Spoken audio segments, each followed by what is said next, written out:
meeting. My name is Bill Holmes. To my left is Sue Drummond, and to my right is Rich Orlow. And if you could, please rise as we say the Pledge of Allegiance.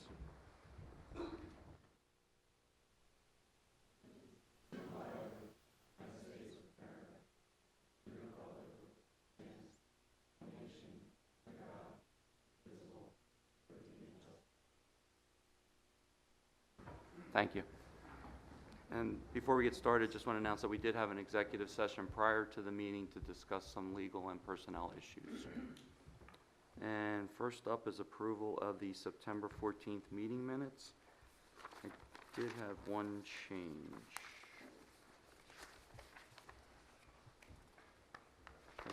At the end of the meeting, I announced that there was an executive session, not a work session. So, other than that, everything looked good. Okay. Make a motion to approve the September 14th meeting minutes as changed. Is there a second? A second. All in favor? Aye. Aye. Next up are announcements. East Whiteland Township's monthly Board of Supervisor meetings are currently broadcast on dedicated government access channels on Comcast number 966 and Verizon number 46. We also stream our meeting broadcasts on municipalmeeting.com. An executive session was held on, I basically covered that, but I'll say it again. An executive session was held on Wednesday, October 5th, 2016 at 8:15 to discuss personnel matters, and the session ended at 9:48 p.m. Next up, commendation. Oh, yeah, sure. Yep. If I could interject here, I think we should also make the announcement that's already been posted on the front door that if anybody's here for the Great Valley Little League discussion, that meeting will actually happen here next Wednesday night at 7 p.m. So, yeah, apologize for any confusion over that. Things kind of transpired in a hurry. So, okay. I guess they got the message. Yeah, good. All right. Next up, accommodations. First, we wanted to acknowledge and commend the work done for the life safety rescue at Glasgow Quarry, East Whiteland volunteer firefighters and career fire staff, Chester County fire dispatchers, Able Brothers Towing, Glasgow Quarry, and Chester County Rescue Task Force all pitched in to help. I think they said a dump truck had fallen about 150 feet. yes, Mr. Chairman, Ken Ben's here to give the details. Oh, are you? Yes, he is. All right, Ken. You can provide more details than I can. Oh, absolutely. So that was the upshot Actually, of it. you pretty much summed it up, so Okay. thank you. Anyway, on September 9th at 7:46 in the morning, the fire company, along with paramedics from Malvern Fire Company, were dispatched to 660 Moore Hall Road, which is Glasgow Quarry, for an auto accident with entrapment. Upon the dispatch, they were notified from the quarry via CAD that there was a haul truck over the side of the quarry. Unusual event for us. The ambulance arrived shortly after that. They found a articulating dump truck over the side of the quarry. They quickly assessed the situation, found that it was outside the scope of what we do, and they initiated the call for the Chester County's Rescue Task Force for assistance. The Chester County Rescue Task Force is a group of specialists throughout Chester County. They come together to provide services for these types of special rescues. Could be high-angle rescues, below-grade, water rescues, ice rescues, things of that nature. Matter of fact, if you were following the news over the weekend, they had a horse rescue. So they helped with getting a horse out of the mud. So they're multi-talented, specialized, and they all come together and do a really good job. The Rescue Task Force was led by Assistant Task Force Leader Bill Cummings. The group assembled and rigged some specialized equipment to go over the side of the quarry safely. And they did that in conjunction with one of our career staff, Richard Garber, who was the first one down to make patient contact. So all that took about 3 hours. It was a joint effort through many different people. I'm going to go through just a couple slides to show you the event.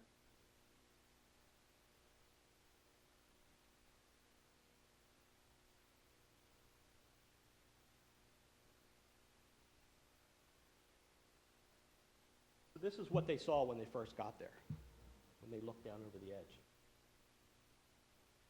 Very hard to see. It was, you can see the big quarry truck at the bottom, so it was a long ways down. This is looking over from the other side of the quarry. That's the dump truck. Where it is. The guy's going down. This is the top of the rim of the quarry. This is where all the activity was occurring. Glasgow brought in extra rock. They built a pad. Johnny Abel had his 2 rotators or 2 heavy trucks there. Great asset to it. We used his rotator as an anchor point and came in very handy. You can see, and you'll see by another picture, with Johnny's truck, it pretty much went from one end to the other. There's not a lot of room up there to maneuver. It was heavy rain, muddy mess, and it was a silty mess, which aggravated some problems. This is the group, the rescue task force. This is as we're hauling people back up. They had special rigging to help bring the guys back up in a safe manner. This picture kind of depicts how muddy and bad it was. Those ropes that you see were different colors. So part of what the rescue team was doing, up on red, up on green, up on white. Well, guess what? Really couldn't see what color it was. So that's a quick overview. I'd just like to take a minute and recognize those that, with their dedication and support, made the incident turn out in a positive manner. Before we do that, 2 things. So how is the person that? Fine. Good. He's good. So Yep. that's excellent. And you got the truck out of the quarry. Well, the truck's still there right now, so. 1 out of 2, that's pretty good in that situation, I think. And then I didn't know if as you're calling out the names, if people can come up, if you want to take a photograph or anything like that. It's entirely up to you. Yep. I think it's the least we could do, considering what has been Well, I'll done. call them up at the end. So we'll go through the whole list. Okay. And then those that are here, we'll bring them up at the end. All right. And that way we can just move through pretty All quickly right, for you, thanks. so we're That not delaying sounds anything. Good to me. So as part of the initial responders, it was the East Whiteland Volunteer Fire Association.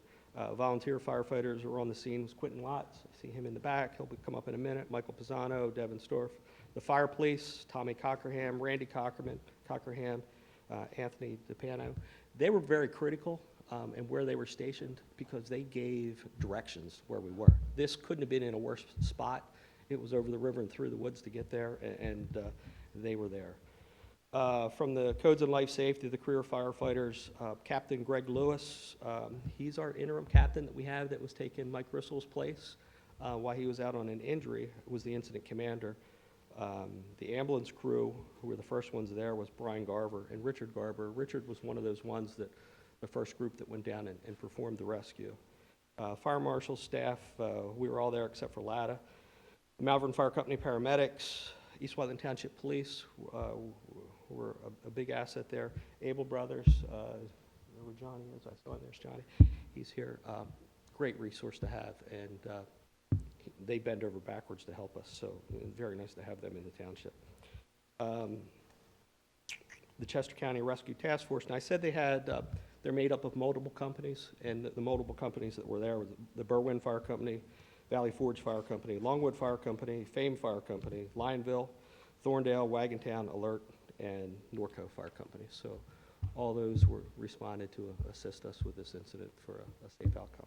So those that are here, Johnny and Quentin. Yeah, first, I would like to thank the neighboring townships and fire companies that helped. Much appreciated. It's very unusual, as you pointed out, so we appreciate the cooperation and their assistance in this matter.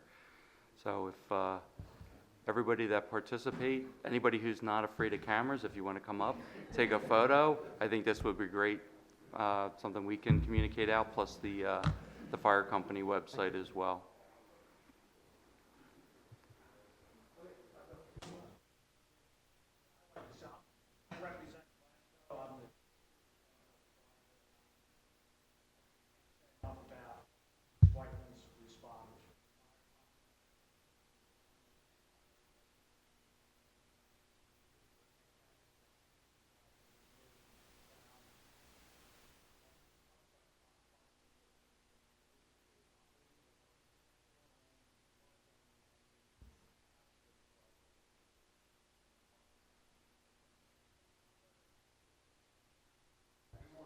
Come on up Yeah, and come on shake up.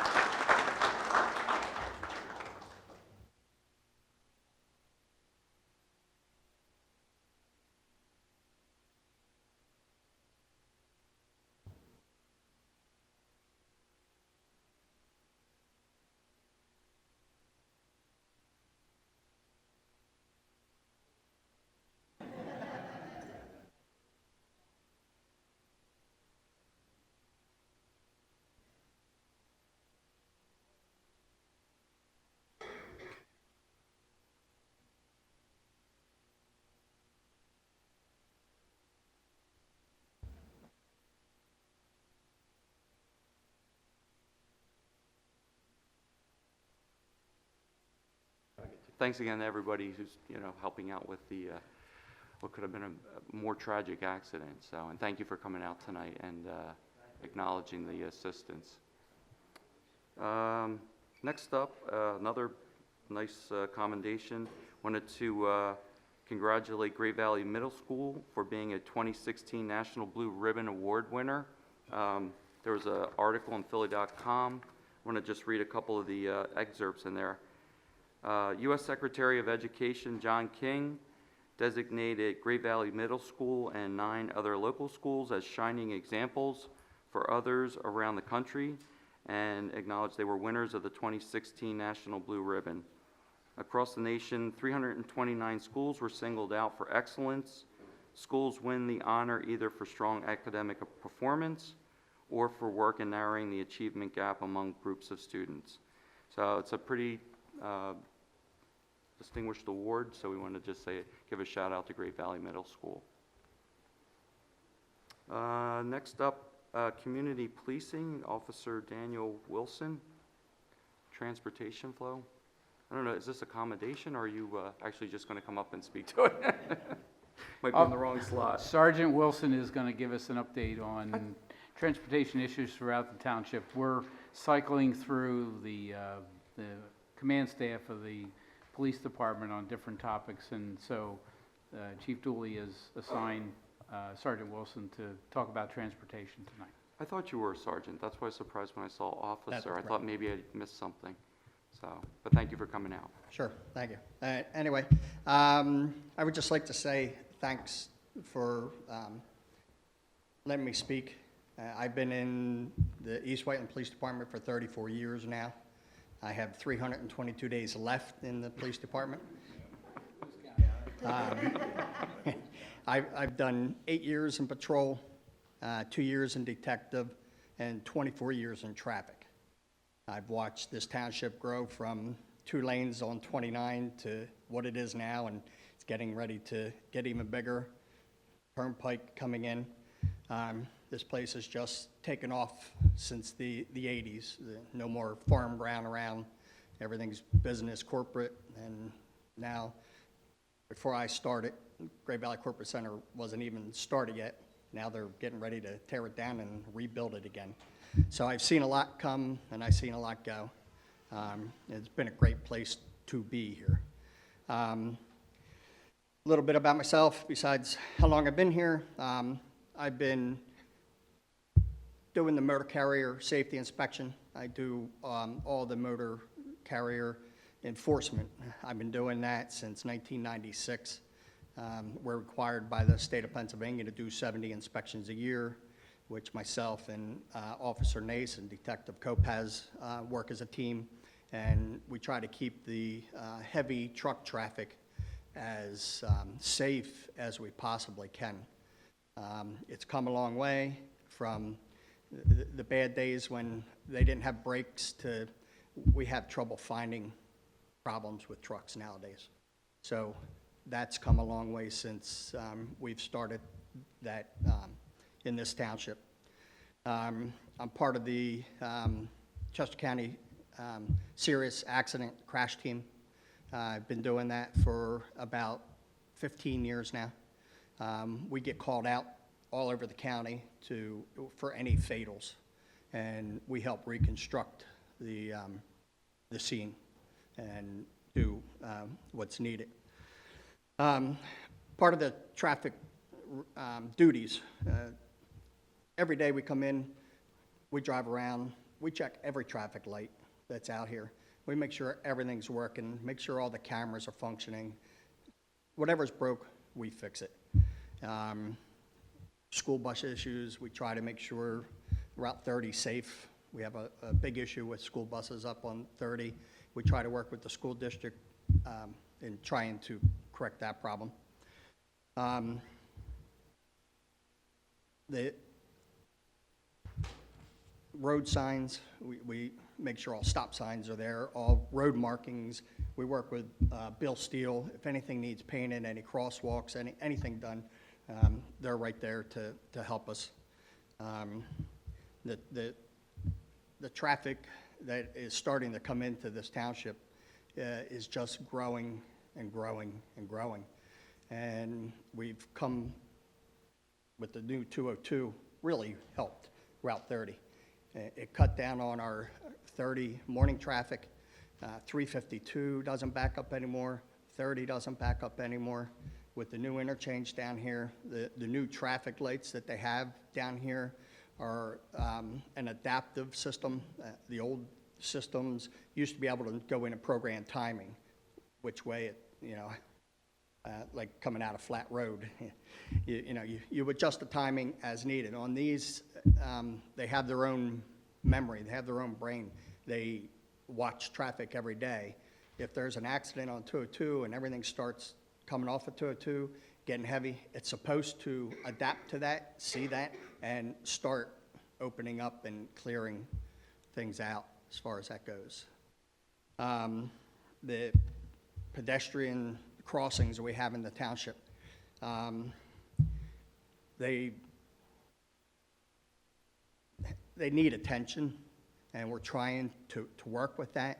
I'll actually sit out and ask people to push the button up here at 401. They spend all that money to put that up, and nobody will even push the button to activate the light while they're standing there waiting to cross the road. The pedestrians, we try to teach them that the car doesn't have to stop unless the pedestrian is in the road. So they think that they don't even have to stop before they cross the road. So we're trying to teach the people on the trail a little bit more about their responsibilities besides just the cars. The cars are actually really pretty good. We get a lot of accidents for cars that are stopping and then they're getting rear-ended because they'll stop because there's nobody in the road. They just stop because they see a crossing. And we've come a long way with all our traffic lights. Every traffic light is now equipped with generator hookup. If it doesn't have a battery backup and the power goes out, we come down. We have about 15 to 18 generators down in the shed, and we take them out, we hook them up, and we keep everything running the best we can. And then even after we do that, then we have to go back and readjust the timings because the clocks get all out of whack. But we have the generators that we got to make sure that they start every time you pull them. So we're starting them every 3 to 6 months, even if they don't get used. So there's a lot that goes on behind the scenes, and it's constant. I think that's all I have. I just want to say that I come down 401 all the time, and since you've got those lights synchronized, it's great. I used to stop at every one of them, and now at most I'll stop at one, so it seems to be working. That's great. They're still learning because they go through a learning phase. They're still learning, but it's getting much better. They're It really catching is. on, yeah. Thank you. Has the 202 opening, that's helped Route 30 both in the AM and PM peak hours? Yes, it has. Okay. More in the AM. We didn't have as much problem in the evening, but it has calmed that down a lot also. I did want to say thank you for all your service throughout the years and patiently accepting my texts about issues in our neighborhood, because there is a lot of traffic that goes through the neighborhood, and I appreciate all the help that you've given us, as well as the chief. I mean, a lot of times I'll email the chief and text you, but that's one thing I do try to stress with people when they complain about traffic problems. Like, let us know about these things, you know, because you guys do, you can't solve every problem, but there are a lot of problems that you can solve, and I think you guys have been very responsive, so we all appreciate that. And that's what we try to tell them. If you don't tell us about it, we don't know about it. Exactly, So the exactly. more help we can get from the public, we don't mind phone calls. They can call the station, they can call the radio room, just let us know. As soon as they know, not 2 or 3 days later, because that doesn't do a lot. But the other thing I emphasize with them is, don't just say people are speeding through my neighborhood. Tell them times, days, cars if Correct. you know what they are. Yes. Because it's a waste of time to have you guys sitting out there waiting for the car that comes 7 a.m. So I do ask them to be as specific as possible. And finally, best of luck with your impending retirement. Well deserved. Thank you. I know, you know, it's fair to count down. So thank you for that. We had discussed Carroll Lane traffic on the work session. Do you have anything to say about Carroll Lane traffic? We've done several studies. Lieutenant Yeager has all the reports on that. Talk on that real quickly. Before I talk about Carol Ann, I would like to say, as far as Sergeant Wilson and them and the traffic unit, every morning we come in and it's a new problem that we hand them, and they handle it every single day and even every single night. So it's like a seamless thing that nobody realizes, but being in charge of the traffic unit, when I travel, I see other areas and their traffic problems and how they have traffic lights set up. And it does make a big difference. And I'm sure everybody here sees it too, but it doesn't go without notice. And that's why we brought them in here tonight. To get to the Carroll Lane issue, part of what we were talking about with the Route 30 and the Route 202 solved some of the problem. So we had an issue with a cut-through up there, and we've been trying to solve it for a while. And when Route 202 got opened up for 3 lanes in each direction, which is what happened recently, we reverted back to a survey that was done in May, where there was approximately 2,500 cars. Actually, in May, there was 4,275 cars that we noted in a 7-day period for a survey. And of those, about 106 were doing over the speed limit to the point that they could have been cited, and that's over a 7-day period. So you're looking at maybe 15 to 16, maybe a little bit more than that per day. And then some of them are in the middle of the night, or the newspaper guy, you know, who's flying down the road. So you have things like that. But so that's roughly 0.024% of the cars that went down were speeding, which is not a lot, but it's a lot if you didn't have that before. And this grew over the time the 202 was being repaired. So in September, we did another survey after Route 202 opened up, and we found that there was only 2,500 cars that went through. And of those, only 41 were speeding. So more than likely, they're the residents who live there who are less apt to speed, and that represents about 0.016% of the 10 miles per hour over.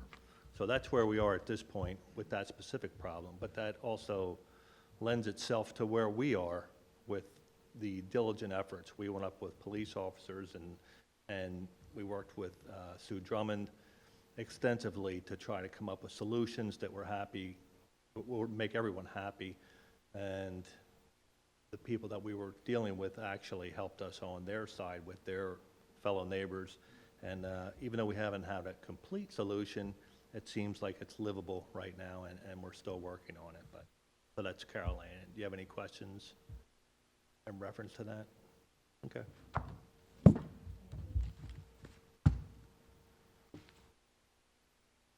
Anything else for me?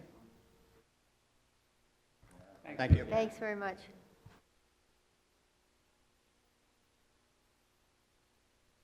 Next up is public comment, anything that is not on the agenda tonight. Yes. If you don't mind, I'd just like to say my comments to get to Linden Hall. Uh, Oh, I see what you did. Number 10 under old business. oh, thank you, yes, fair enough. Nope, yep, thank you, yep. Any other public comment that's not on the agenda? Okay. Next, reports and communications from boards, commissions, and township officials. First up, East Whiteland Volunteer Fire Association. I see Gary is here.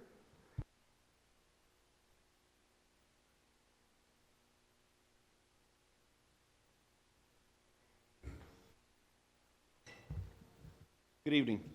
First off, I want to thank the board and staff for recognizing the people involved with the quarry incident. That's a testament to the members and the staff members that we have here and the resources that we have available. One of our younger guys said, you know, this actually is a reflection upon all the hours that they put into training. And they weren't there, but the hours they spend going to schools, going to classes, and, you know, both volunteer and career. So it's a dedicated group that does that. And thank you for recognizing that. On a separate note, I want to recognize our battalion fire chief, Mark Koenig. For those of you that don't know, Mark just returned from Florida. He went down to enjoy some lovely weather and enjoyable times. And Mark is another one of the specialized training people that we have as a resource around here. And another great job that we utilize every day. So some of the things that we see and have going on that are behind the scenes, no one realizes. So, thank you again on that. For the month of September, the association responded to 120 incidents. Out of that, 83 are EMS, 37 fire, 26 false alarms again, 3 fire calls, 5 good intent, 3 hazardous conditions not involving fire, 83 rescues, and EMS. We were in service for a total of 293 hours with a total responders of 504. It's an average of 4.2 per incident. And the big thing I wanted to point out is, I may have mentioned it before, the county's gone to, and I know Ken has, the county's gone to a new CAD system. It's automatic vehicle location. So one thing people need to realize, what that does is if our ambulance is tied up to high school or anywhere, and there's another ambulance call, that system is going to pick up who is the closest geographically, whether it's Twin Valleys ambulance or Elverson coming out of Paoli Hospital, or whether it's Malvern or Phoenixville, whoever happens to be the closest as the crow flies, they're going. So we seem to be seeing a lot more calls. We'll be going different places, backing up other companies and things like that. So it's just not, you know, it's not a normal thing for us yet, but the thing to remember is we're here for the consumer, and that's whoever's closest and quicker is the best thing we can do at the time. So out of our incidents, we were in East Whiteland 71, Charlestown 15, and a whole bunch in other townships. Same thing, mutual aid or ambulance calls going somewhere else. So that's a very, very important thing to realize. And you look at the list there, we go everywhere, they go everywhere, so it's a give and take. And let's see, one other thing, it's Fire Prevention Week. Please remember to check your batteries, change the batteries in your smoke detectors. We've been doing a lot of fire prevention activities. Crews have been going to the preschools, to the elementary schools. We've just had 3 people over at St. Gobain for their Environmental Health and Safety Day. They were there yesterday for about 3 hours. You know, just giving tips and things like that. Perfect timing and something that our people do every day. So, again, thank you very much. Any questions, anything? Yeah, this report, we get monthly reports. Correct. This can also be prepared for more than a month? Oh, yeah, we can do an annual report, you can do Whatever, quarterlies, you can Right. put it together however you want. This program does very, very good things. It's just very tough to learn, Sure, okay. so. Thanks, Gary. Let's see. Next up, volunteer boards and commissions. I don't know if anybody, sure, Barbara Ann?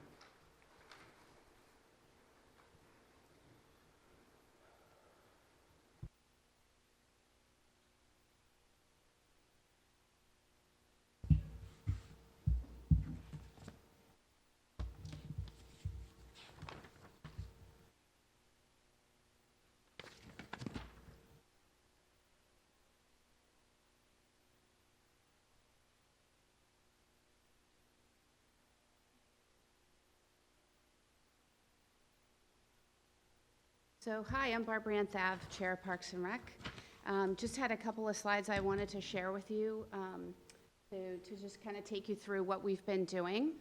And just want to say thank you to all the great things I heard from the fire group. I live less than a mile away from where the anthrax incident took place at American Media in Boca Raton, Florida, and very, very happy that my city had a really well-trained hazmat group. So I am confident in hearing these stories time and time again. So it's really, really important. You don't think you're going to face something like that until you do. So that was 15 years ago, and certainly things need to, continue on that line. So thank you for that. Anyway, just wanted to let you know we have a full board now. We have 2 members that you nominated last month, Chuck and Kristen, and they came to their first meeting a couple of weeks ago, so we're happy to have a full board now. I thought you might like to see the names of the volunteers in case you weren't familiar with them.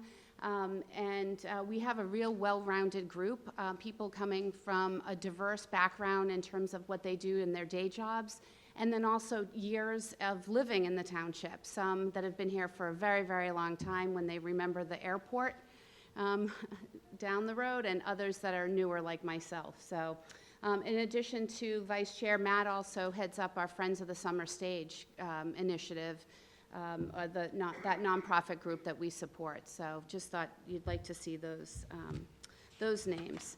Also, we've been working, as you know, Bill and Sue specifically, from having come to the goal-setting sessions on more robust goals. And in particular, Parks and Rec has decided to focus sort of on 3 pillars to help us narrow down things. The first being open and outdoor space, the second being recreational programming, and the third, which we would always have as our goal, being stewards of the township. And around that would be focusing on good budget and fiscal management, things like that, year over year. I wanted to just share with you a couple of really high-level objectives. We're trying to break down into subcommittees to develop more detailed tasks. And these are not just for the rest of this year and for next year, but probably ongoing as well. And so you can take a look at some of these here for open and outdoor space. I think key areas really are looking at making some recommendations for acquiring open space and working towards adopting an official map, which will help with that. And then also working with Bill and his team on maintaining the parks and also listing out improvements that do need to be made. In particular, we're, as you know, in the process of getting some new equipment and pavilion at Valley Creek Park, which is happening this week, next week, and into November. So we're excited about that. I'm sure that's on target. It always is. Thanks, Bill. And we're also, we entertained residents from Birch Road last month. And if any of them are here tonight, thank you for coming. We heard their opinion about redoing the basketball court that had to be taken down because of PICO's requirements. And so we've tasked Arrow with, in parallel, giving us a quote on what it would take to replace the basketball court and what it would take to redo the whole park, which is on a list of much-needed improvements. So we're hoping to see that in our a little bit more information about that in our meeting later this month that we would ultimately bring to you probably next month for maybe some budget approval. Just, and then also getting on the docket, doing something with the Swannenberg property within the next 1 to 3 years, hopefully. Yep.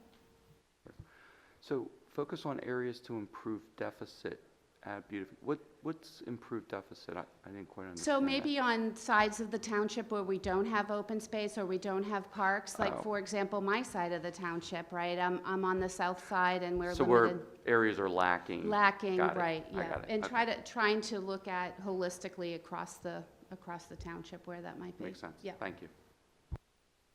And then also, our second pillar is around recreational programming and trying to think about things in terms of all ages, mind, body, spirit.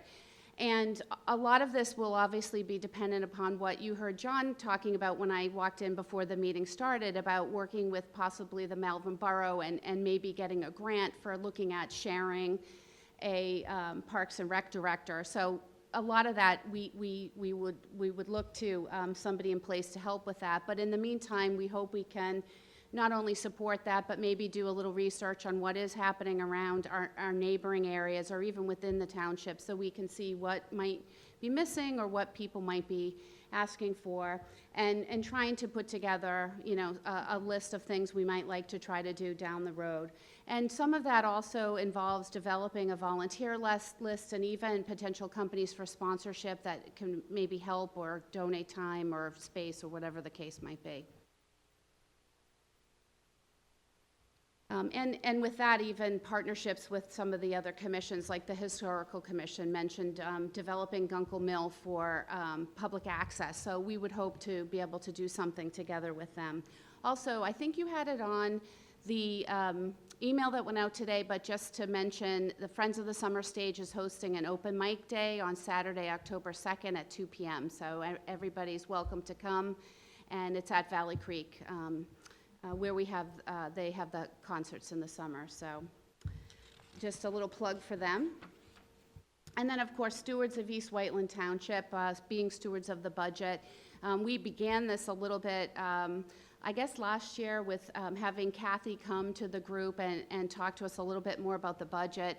I think we need to do more of that. We have new members that probably weren't part of that, and just need to educate ourselves on what that means and how we can really be good stewards of the budget and work with the township better to, estimate out what things might cost that we are recommending. And then I think a couple of key things really around this would be for us to develop kind of two processes. One for evaluating how we say, yes, we want to sponsor a group, or yes, we want to give space to a group. Like, for example, that the off-road bike riding, cycling group, right? Like, how can we, how do we know that we're making the right decision saying yes to things like that? And how can we evaluate things that we do say yes to? So, for example, last year we gave a small amount of money to a Malvern group for a scavenger hunt project that was focused on children and whatnot. We had spots in Valley Creek Park. But we need to put a process in place that says, okay, was that program successful? Do we want to continue to donate money towards that, et cetera? And so I think those would be some of our key things hopefully we can focus on as a board. And the last one is around maybe developing a recognition program for volunteers. And in particular, our group is focused on looking at something we can do to honor Dave Poland, who was one of the Parks and Rec board members who passed away this summer, as you know. In particular, I think we're still gathering some information, but we're hoping to come to you to ask for a very small dollar amount to at least get a cast bronze plaque in his name that maybe we can put on a bench near the Chester Valley Trail in Battle of the Clouds Park, because he not only was active with us, but he was also very active with Chester Valley Trail. So, and I think from what John tells us, we have about $100 of public money we can do something like that with. The rest maybe we'll contribute. But then we're also maybe looking at something longer term, which needs to be worked out and we'll present later, but around a more official sort of, a volunteer recognition that maybe we can do in his honor or something like that. So just to give you a little sample of some of our goals. And last but not least, I just wanted to remind you and everybody here, and it was great having the residents of Birch Road at the meeting, so I encourage residents to come to our sessions. We meet the fourth Tuesday of every month, unless maybe there's going to be a holiday like around the complexity of Thanksgiving, Christmas, we might retool those dates. But our next meeting is Tuesday, October 25th. We usually meet here, or maybe sometimes in the kitchen if the room's booked. Right behind here, so at 7 o'clock. So we hope to see you and residents October 25th. Thanks, Barbara Ann. Yeah. And yeah, one of the things that I was hoping out of the goal setting session was to determine how much you guys thought things might cost as far as initiatives and things like that.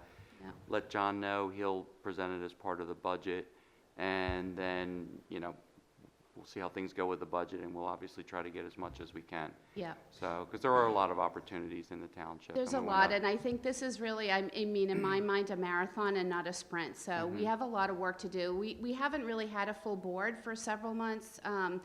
And I think, you know, we have some momentum now to really get some of these tasks defined for these goals and develop a longer-term plan, so. Well, Yep. thank you for the Yep. presentation. It was very informative. Okay, thank you. And while Barbara Ann's shutting down there, are there any other representatives from any of the other boards or commissions? Okay. Next up, Public Works Director. I don't know, Bill, if you have anything? I just wanted to report on a few of our capital projects. The two sewer projects, the Flat Road Gravity and Force Main, is under construction. The Force Main is complete, and they're now working on the gravity portion of that project. The second sewer project is the Wilburdale Road Pump Station replacement, and that project has started. Next week, the wet well will be here, so you'll start to see the excavation for the wet well take place Monday or Tuesday of next week. The last, as Barbara Ann talked about, was our Valley Creek Park project. That started this week. The demo of the existing pavilion is complete, and the grading has been completed for the new play structure. The play structure is scheduled for delivery next week, so that project is moving forward. The last thing I wanted to report on was just, you know, we had our bulk trash last week. We filled 14 30 cubic yard containers this year. I would say our average is about 8, so that tells you how much material was out there that we picked up. I want to personally thank you for helping me clean out my basement. That You was and everybody great. else. There was Thanks, actually a Bill. targeted approach with Bernier, and I know the police department did an outreach there, put flyers out, because there's been some issues there. And so I think that is part of the reason the turnout was so big.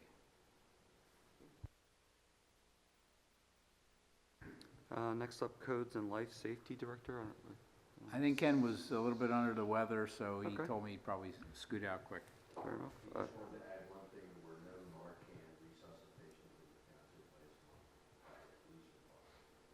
Well, that's good. That's good news. Actually, Chief, you're next. I don't know if you have anything, but read the report. The one thing I did want to ask, I saw about the credit card scams, and recently somebody opened up a credit card in my name, so this was near and dear to my heart. And I noticed the police take the calls. Is that the best way for residents to contact about credit card scams? Yeah, these things are epidemic. No matter what your situation is, whether the incident occurred in East Whiteman Township, you're a resident of East Whiteman Township, call the police, either 911 or a number here, and report it to us, and we'll initiate an investigation, and we'll walk you through the whole thing. A lot of hand-holding, a lot of dealing with the bank, Yeah, yeah. and a lot of hopefully recovering anything for you that we can, and hopefully making an arrest and having a prosecution. But we do specialize in this investigation, that if you're a victim of it, or if you have information, or someone attempted to make you a victim. That's good to know. Thank you, Chief. Thank you. Next up, Planning and Development Director, Scott. I just want to echo what you said earlier today about the resident meeting that we'll be holding for the Great Valley Little League conditional use application. That will be on the 19th in this room at 7 p.m. So, Thanks, Scott. Joe? I don't have anything to add if you have any questions on my report. Okay. No? Okay, thank you, Joe. Bill, if I could just jump in, Christina Serafian is next scheduled to give a report. And Christina's been with us for about 6 months now as a student from Westchester University. Her main project has been to work on a website development, and she'll have a separate report on that for you this evening. But in addition to that, she's also been working on our 5-year financial plan along with the budget presentation. And I'll put a plug in also for a budget workshop. We have 3 budget workshops scheduled over the next month. The first one is next Thursday, the 20th, at 5:30 p.m., and they'll generally run about 2.5 hours. The second one is on Thursday, the 27th, same time, same duration, and the last workshop is scheduled for Wednesday, November 2nd, and that is also at 5:30 p.m. We'll be proposing a budget to the board at the next board meeting on November 9th at the regularly scheduled time. So with that, I'll turn it over to Christina. Thanks, John. You actually took about a little bit of my introduction, but I'll allow it. So as John said, I've been with the township since the end of May as an intern here and been working on several projects. The one I have up on the screen now is the 5-year projection of the township finances. What I had been provided was the 2016 adopted budget, and after formatting the sheet to have the 5 years projected out, I began by making assumptions for a few of the line items that will either not likely increase or only by 1 or 2% before filling in other variables as they were provided, such as the salaries, insurance information, and tax projections that Kathy had provided.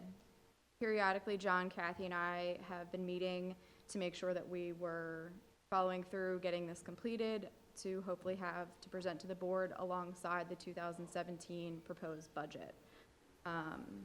I believe there's only 1 or 2 areas or line items actually that just need a couple projections out. Otherwise, everything's done for 2017, and it should be ready to give to the board in their packet on Friday. Is there any questions on the projection, Mullen? Is that something that, was that distributed to the board yet, or is this something No, that's a it'll be in work the in packet progress on still? Friday. Still work in progress, okay. This is our first year of presenting a 5-year plan. Okay. I get a lot of information. I wanted to make sure I didn't miss it, so thank you. So the second piece.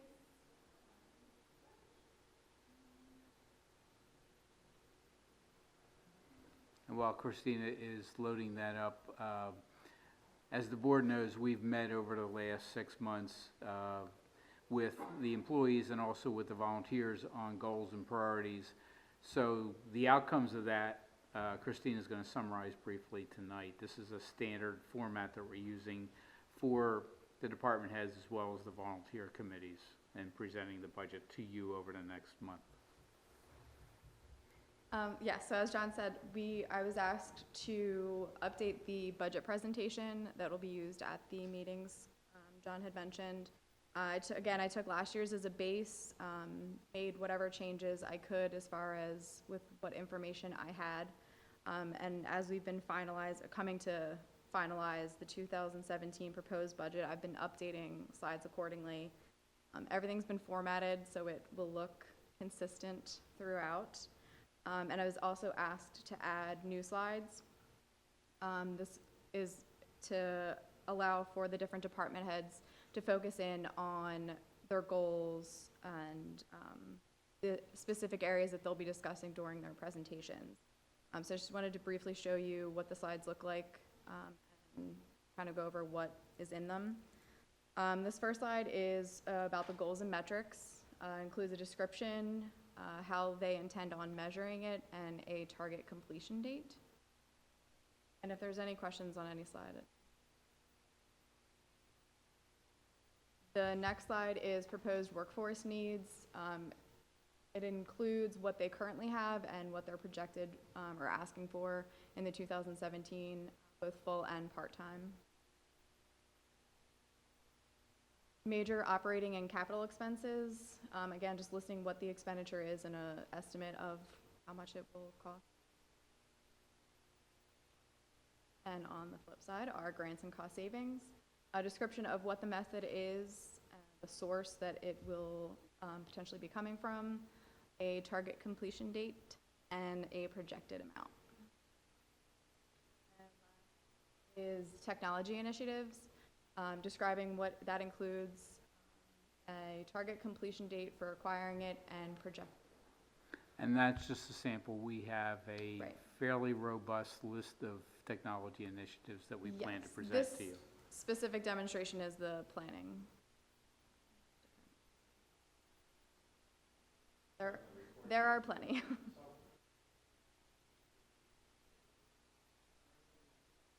Part of it is the work that from the consultant that we retain, but another part of it is some of the initiatives that the department heads have brought forward as well. Trying to be more efficient, more automated, using more state-of-the-art technologies. And really, this is just the formatting that you guys are gonna be using for the presentations of the budget. Yeah, it's kind of a preview of what's gonna happen. Okay, okay. Yeah, no, that's great. I mean, I think it's important to have those high-level goals, when we think we're gonna complete them, how much we think it's gonna cost, if there are any grants or anything like that. So, no, I think that's, the formatting is fine and the content is fine, as far as I'm concerned.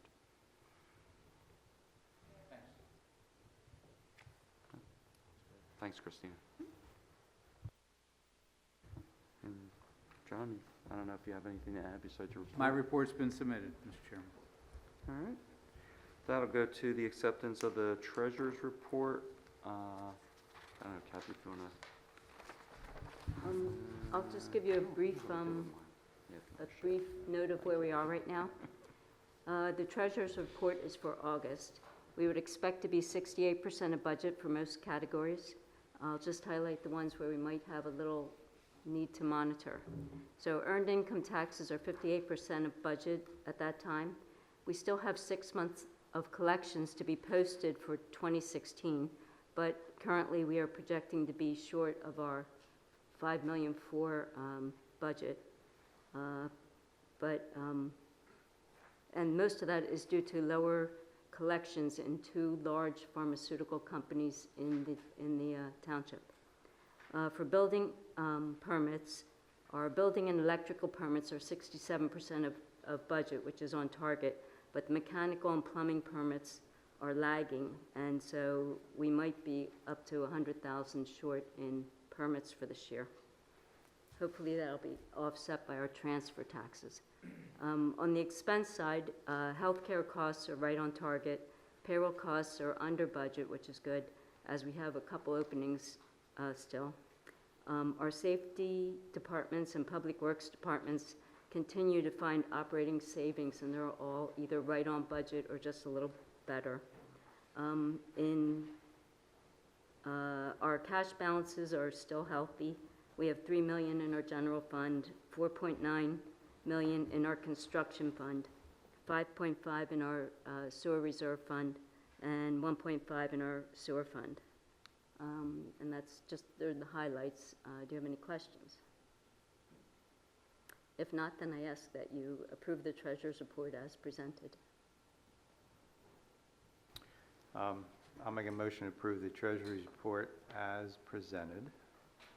Is there a second? I'll second. All in favor? Aye. Aye. Thanks, Kathy.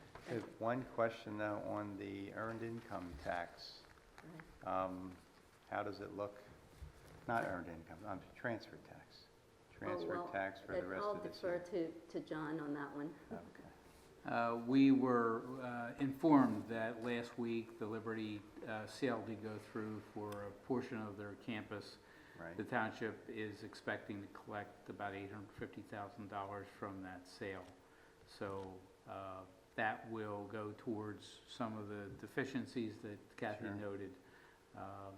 And we're actually looking at that transaction to see if there's any additional revenues to be had from that, because some of the reports that we got were there was going to be significantly more than that number. Right. Yeah, were a higher percentage of the buildings that were part of the sale in East Whiteland? Do we know? From what we understood, the majority of the sale was East Whiteland, but it's also, I believe, Tredyffrin's involved, and then there were some other, there's more than one state where there was other office campuses that were sold. So we're working with the solicitor's office to try to get answers to those questions. Okay, great. Okay. Next up, ratification of the bills, ratification of the payment of bills through October 12th. Anybody have any questions? I did have one about there were numerous civil complaint filing fees, and apparently this has to do with a zoning issue that we've been dealing with in the township. So, Yeah, I had the same question and no others. I thought it looked all right. I didn't see anything unusual. okay, I'll entertain a motion. There's no I'll questions. make a motion to approve payment of the bills as of October 12th, 2016. Is there a second? Second? All in favor? Aye. Okay. Next up, old business, San Gobain lighted sign. I don't know if either Scott or John have an update. I'll hop in here. I was able to get in contact with representatives of St. Cobain regarding the lighting of the Mill Lane sign. It is their temporary solution to remove the light bulb from the sign source so that it will no longer be lit in entirety as they work towards creating a new sign that is properly lit as by our zoning code. Questions? Good. Okay. Thank you, Scott. Next up, Linden Hall and Hibbert House, property maintenance. I don't know if this is going to go to Scott or Joe or both. I'll give you an update on the Linden Hall structure. I did reach out to Bo Erickson with Benson Properties regarding 2 significant holes in the roofs. He said they are working with their insurance provider at the moment to get estimates on how much it will cost to fix that. So I'm going to be keeping pressure on him as that moves forward to kind of keep him and Benson Properties moving on that particular issue. It's their position that Scott, it's their position that it's an insurance claim issue? That's what they had mentioned when I spoke with Bo. Is that right? Okay. Look like pretty wear and tear, though. Typically, those are not, but keep on top of them. I will. Yeah.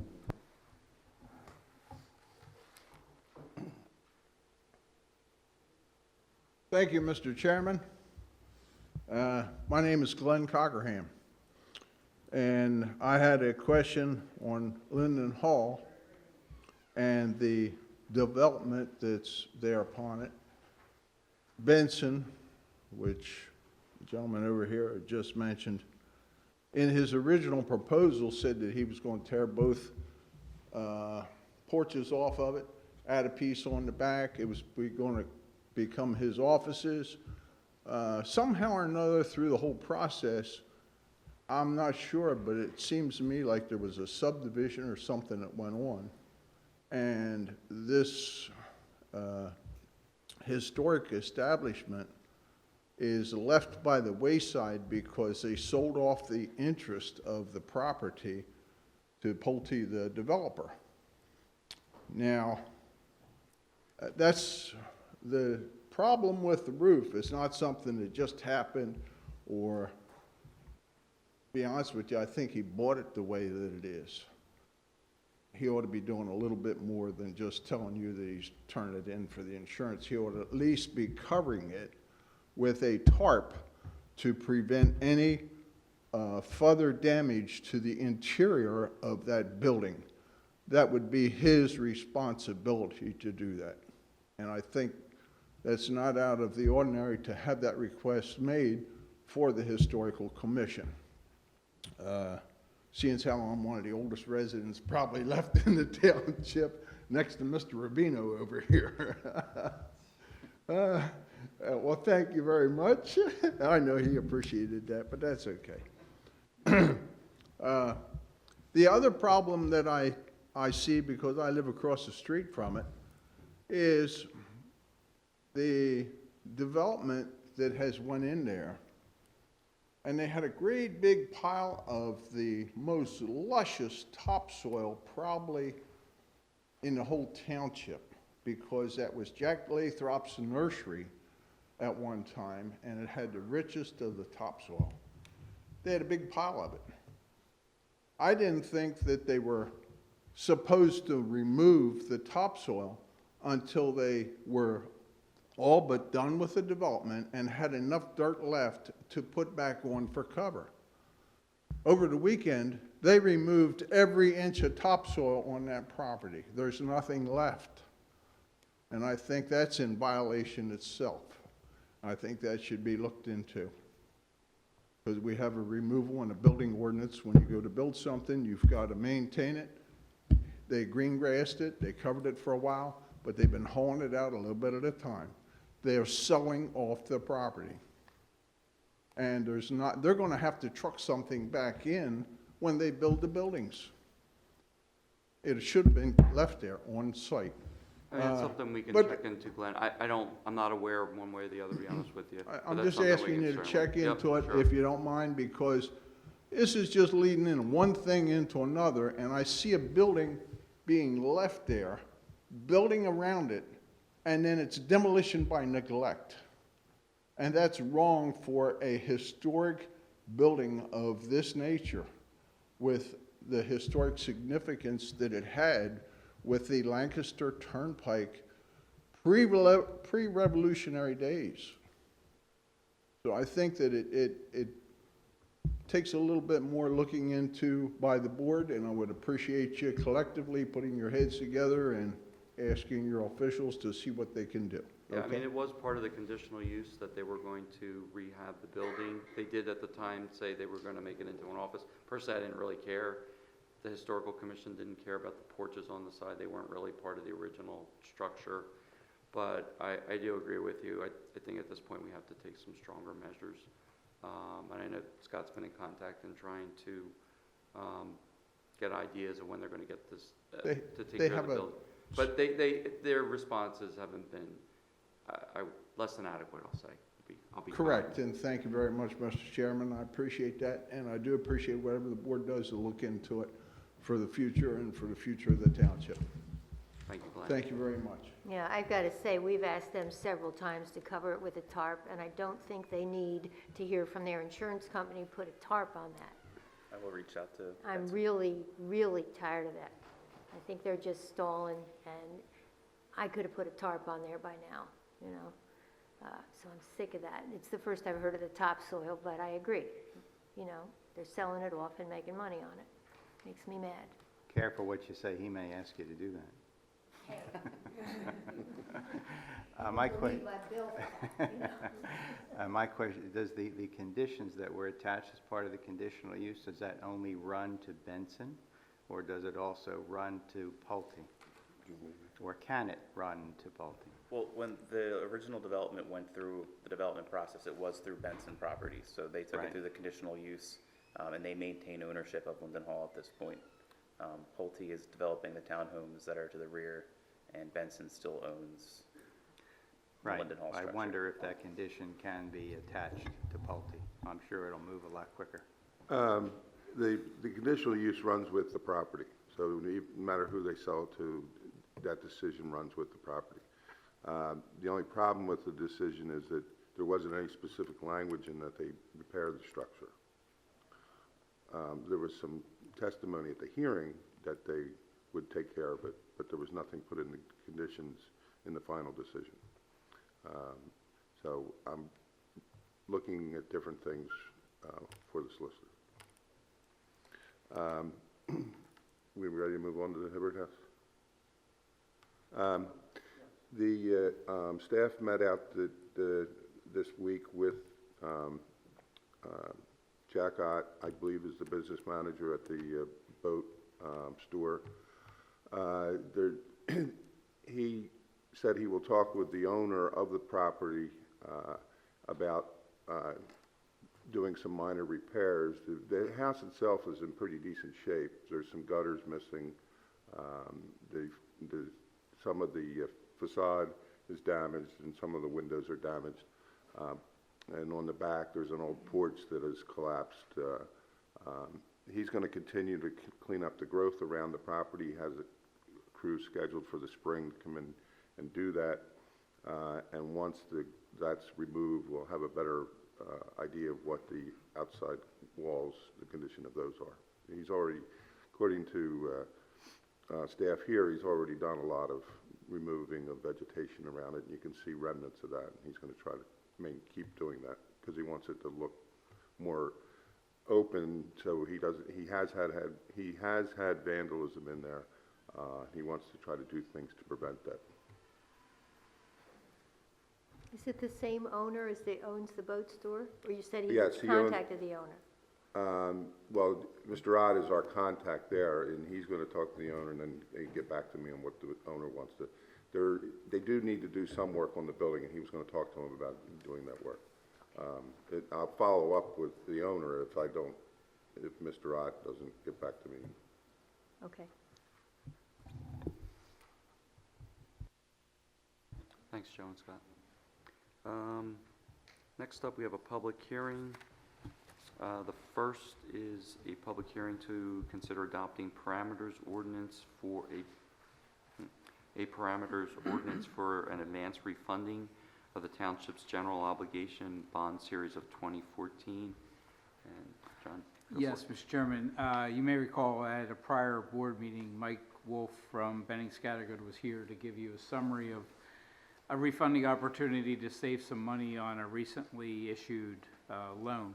Along with him is Tim O'Neill, bond counsel for the township, and I believe together they will walk us through the hearing on this parameters ordinance. If I may, let me open the hearing and then bring them up to explain the ordinance. At this time, we'll open the hearing to consider the parameters ordinance for the advance refunding of the general obligation bond series 2014. I'd like to introduce as Board Exhibit 1 the ordinance itself, and Board Exhibit 2 the proof of publication. Then I'll recognize Mike and council to come up and explain to us the parameters ordinance.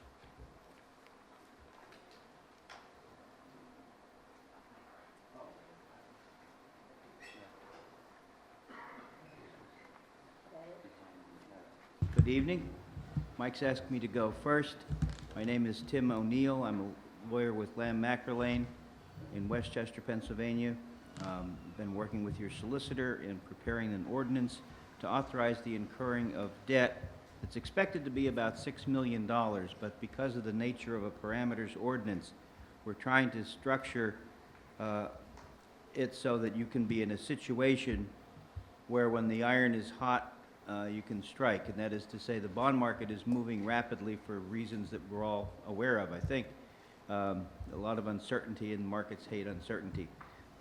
The amount being authorized here is $10 million because $10,485,000 because each maturity of the bonds are going out for some time.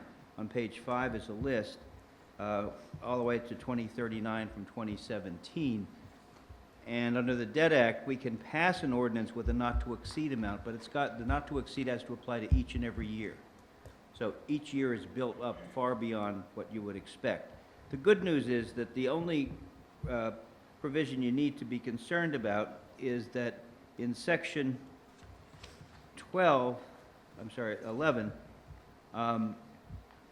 your board is authorized, your chairman or vice chairman, is authorized to sign an addendum to a bond purchase agreement, which tonight will be presented by Benning and Scattergood as a not-to-exceed matter, provided that the savings generated by the refunding would be at least 3% of the principal amount of the bonds to be refunded. That is standard in the industry, so the $10 million doesn't mean anything. You couldn't get anywhere near there and save money. As I said, the issue is more likely to be around $6 million. The ordinance has to comply with provisions of the Pennsylvania Local Government Unit Debt Act, which governs how much money you can borrow. You're well within all of your limits there.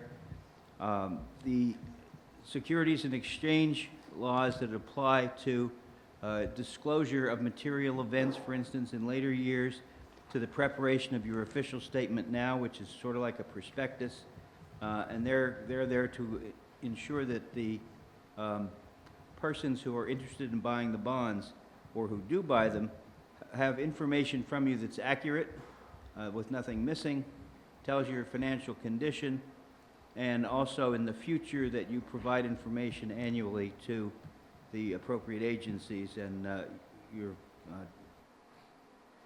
township manager is quite familiar with all that. The third is the federal income tax regulations, which here aren't a real problem. Their main goal is to avoid you borrowing money just to invest it at a higher rate. Now, even though your borrowing rate is expected to be extremely low, it's still going to be higher than what you could invest it at the moment, as we're also all aware. So those are the three areas of the law that are covered by the ordinance. The last time I was here was a few years ago as a volunteer, helping finance the fire hall that's next door and can be seen from miles away.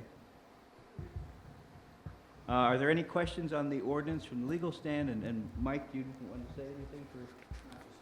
Oh, okay.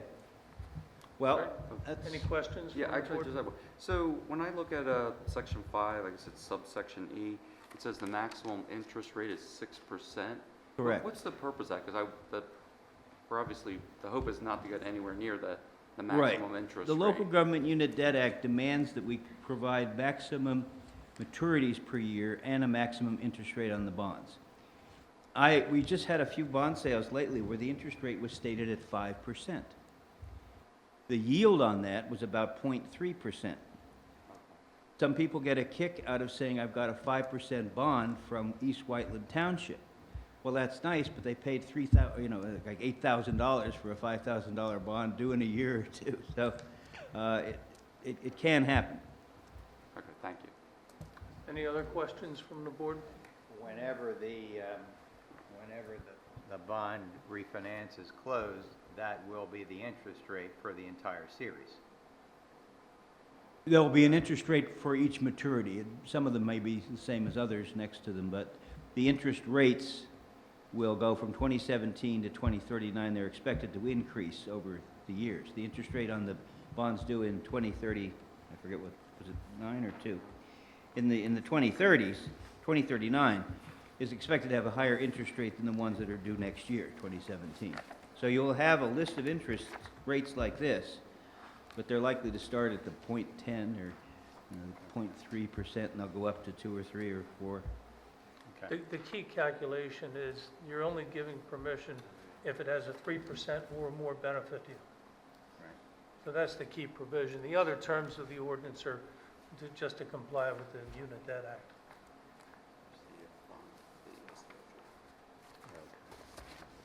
And the varied interest rates are standard in these types of issues. Thanks, Joe. Any other questions from the board? No. At this time, I'll open the floor to public comment from the audience. Hearing and seeing none, we'll close the hearing, reconvene into the public meeting portion of the agenda. This ordinance is now in a position for your consideration. Okay, I'll entertain a motion to adopt the parameters ordinance. I'll make a motion to adopt ordinance number 283-2016 with regard to the parameters for the advanced refunding of East Whiteland bonds. Is there a second? Second. All in favor? Aye. Aye. Next up, we have and thank you, Mike, sorry. Thank you very much. This is, I think, the third month in a row And two. that I've been here on the same topic, so I'll be very brief. We now have put in place almost all of the steps we need. There's one more step, and that's Monday morning. Staff and I have a phone call with Moody's. We don't think it's going to last very long because we just had a phone call with Moody's, you might remember, in January when you were upgraded to AA1.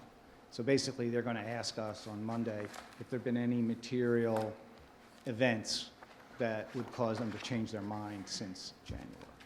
And that rating will be published late next week, and that will be the final step we need to be in place before we can sell bonds and lock in the interest rates. But I'm here with a cautionary note that in the last 2 weeks, interest rates have moved rather heavily against us. And we could stay here all night and discuss why, or ponder that, but the point is they're up 25 basis points, and they've hurt us to the point where our savings has been cut from 6% of refunded principal to 3% of refunded principal. So we're now, sadly, dangerously on the edge of not being able to deliver the 3%. So my job is to try and look for an opportunity. Rates won't stay where they are. They're either going to get better or they're going to get worse. If they get worse, we're going to be in a holding pattern.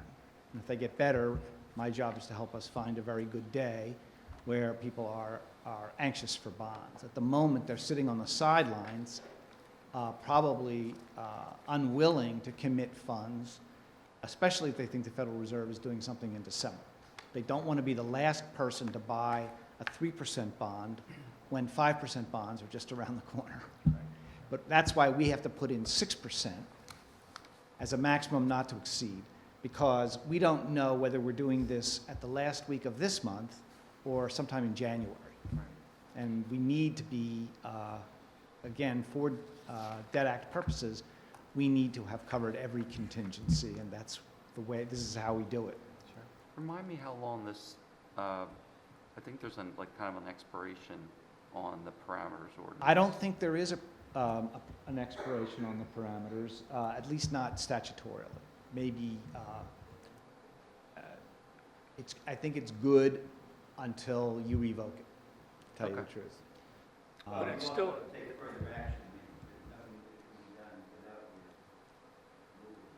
Okay. I do want to close, though, by saying that when I came to you the first time, this was coming to us slightly unexpectedly, sooner than we usually are able to do such a refunding, these bonds being relatively new and not being able to be taken away from the bondholders until late 2019. And that, of course, is also hurting us and making it a little harder to reach your target. But I hope we get there. I'm going to do the best I can. I need a little help from the markets. Thank you very much. Thank you. Thanks, Mike and Tim. Okay. Did we did, okay. Next up, a public hearing to consider adopting a tax certification ordinance. At this time, I'll open the hearing to consider adopting the tax certification ordinance and introduce into the record the following board exhibits. Board Exhibit 1 is an email to the Daily Local dated September 12, 2016.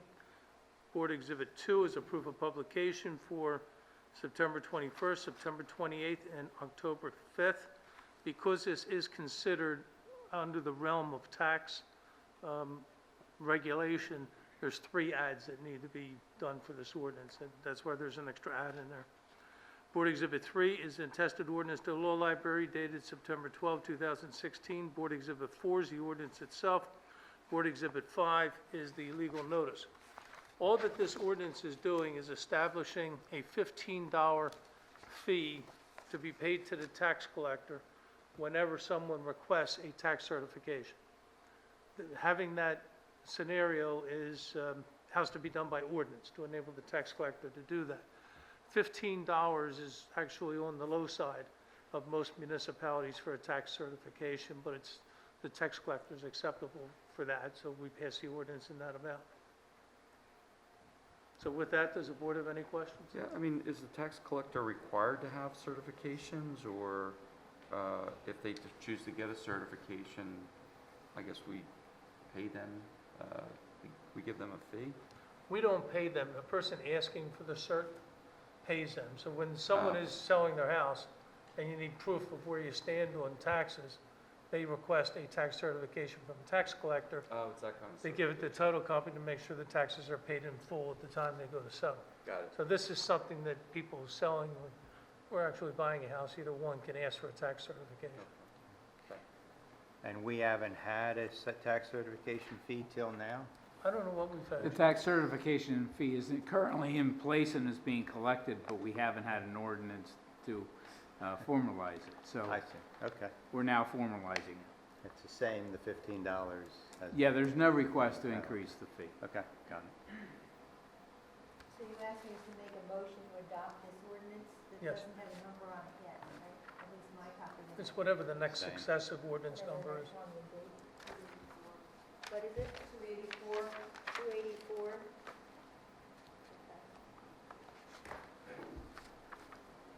And if the board has no other questions, I'll open up to the floor to the audience. Does the audience have any questions or comments? Hearing and seeing none, we'll adjourn the hearing, reconvene into the public meeting portion of the agenda. This ordinance is now in a position for your consideration. Okay, I'll entertain a motion to adopt the tax certification ordinance. All right, I'll make a motion to adopt the tax certification ordinance number 284-2016. Is there a second? Second? All in favor? Aye. Okay, that concludes the public hearings. Next up, new business. First up, accept the proposal for bond counsel services from Lamb Mackerline. I think that sounds like it's already in flight. Yes, that was in your packet, and staff is recommending approval of that proposal. I've reviewed the fee letter. The form is sufficient, and their fees are compatible with other municipalities where I'm doing the same work. Yeah, I'll make a motion to accept the proposal from bond counsel from Marker Lane, represented in their letter of September 30, 2016. Is there a second? A second. All in favor? Aye. Next up, consider demonstration by and recommendation to approve a website vendor. This is where we get the show? Yeah, this is the popcorn Right. portion.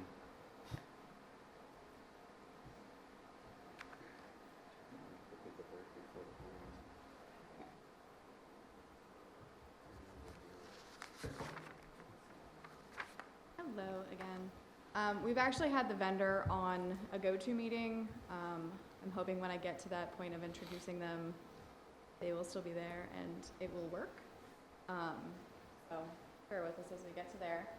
So the website redesign project that I've been working on most of the summer. Quick agenda, we'll go over the timeline, where we stand, RFP summary, make a recommendation and have them present, go over next steps and have answer any questions. So this timeline hopefully looks familiar. We've gone through the scoping and discussions. We have now done the vendor interviews and have our recommendation. Once the board approves, we can move forward with content site development, hopefully looking to launch still in January of 2017.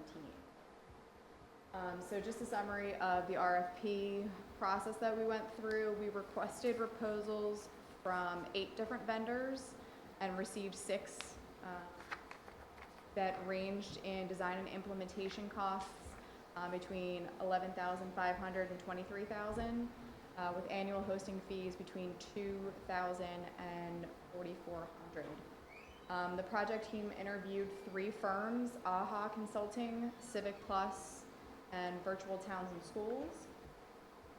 And our recommendation is Civic Plus.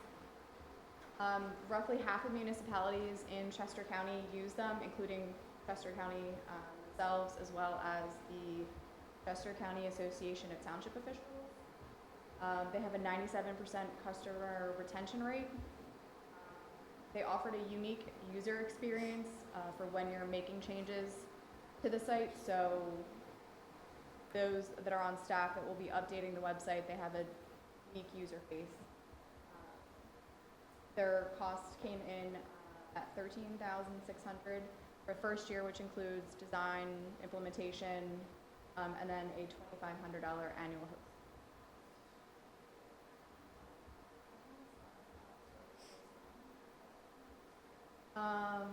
I'm gonna see if we weren't able to test volume earlier, so We thought there would be value in a brief demonstration of what their product is. They can't be here because they're not local, but they do serve, as Christina said, they do serve most of Chester County, so they're a known entity and they have produced results. Becky, are you there? Can you hear us? Yes, I am. Can you hear me okay? Great, look at that. Amazing. We're so pleased when something works. Okay. So I'm going to turn it over to you, Becky. You can take it away. All right. So can you hear me okay? Yes? Yes, you can. All right. And can you see my screen? Yep. Okay. Well, first of all, I just want to thank everyone for letting me have a few moments of your time this evening. My name is Becky White. I represent Civic Plus. We are 100% dedicated to building software specifically for local government. We are the #1 provider of government websites in the country. We actually have websites, content management systems, if you will, in all 50 states of the United States, as well as Canada and Australia. We have over 2,300 local government customers.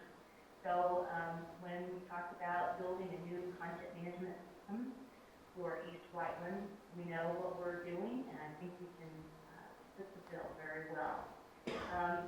One thing I want to talk about probably before I can start talking about our actual website and show you some examples. some of the reasons why you might want to consider going with a specific agency like Civic Plus. We offer many things that you are not provided. You know, your government is different. They have different challenges and expectations than small businesses or retail. So one of the things that local government rather has really struggled with is security, meaning there are a lot of hackers out there that are targeting local government. And so one of the things that we provide and that we think is very important is that security. We actually host your site on our servers, and we have a redundancy of servers if anything were to happen to ones at our headquarters, so that you wouldn't have any loss of function of your website. We actually are currently running at a 99.9% uptime. Another thing is accessibility. Clearly, as a government agency, you're not a government agency, as a local government. You have to be concerned about ADA compliance and the ability for all of your residents to be able to see your website. So if you have hearing impaired or vision impaired, as an example, citizens, we actually code your website in such a way that they can see all the things that are on your website. The last thing, of course, is user experience. This is user experience as far as citizens go, and of course, people who are actually managing your website, who update it, and the people who see it. So it's very, very easy. You don't have to know how to code. Very easy to change text, update photos, any of that type of thing. So I'm going to actually show you some of our websites. This is our Civic Plus building. There's over 2,200 local governments we serve. We've got a building in downtown Manhattan, Kansas. We have 24/7, 365 days a year customer service. So if you ever need us, you will get a hold of someone in Manhattan, Kansas every single time. This is what your website looks like currently. Some of the things that we talked about when I was here 2 weeks ago was there's difficulty uploading photos and just manipulating the current software that you're utilizing. One of your close neighbors, or some of your neighbors in Pennsylvania, I'll say some are closer than others, we are working with, this is Borough of Baldwin. One of the things that you'll notice in all of our websites are what we call mega menus. This is what makes it really easy for your citizens to find what they want. Let's face it, they don't always know what department they need to contact for any given service that they want to ask about or see. So one of the things that you'll see that's very common in many of our websites are the mega menus. They all are very unique, and yet they share commonality. So these are things that we know that are real common ingredients that make our website easier to utilize for your residents. One of the things that you'll notice is the search bar. When someone comes in here and they type in a term, it's going to look at all the different things that people have typed in.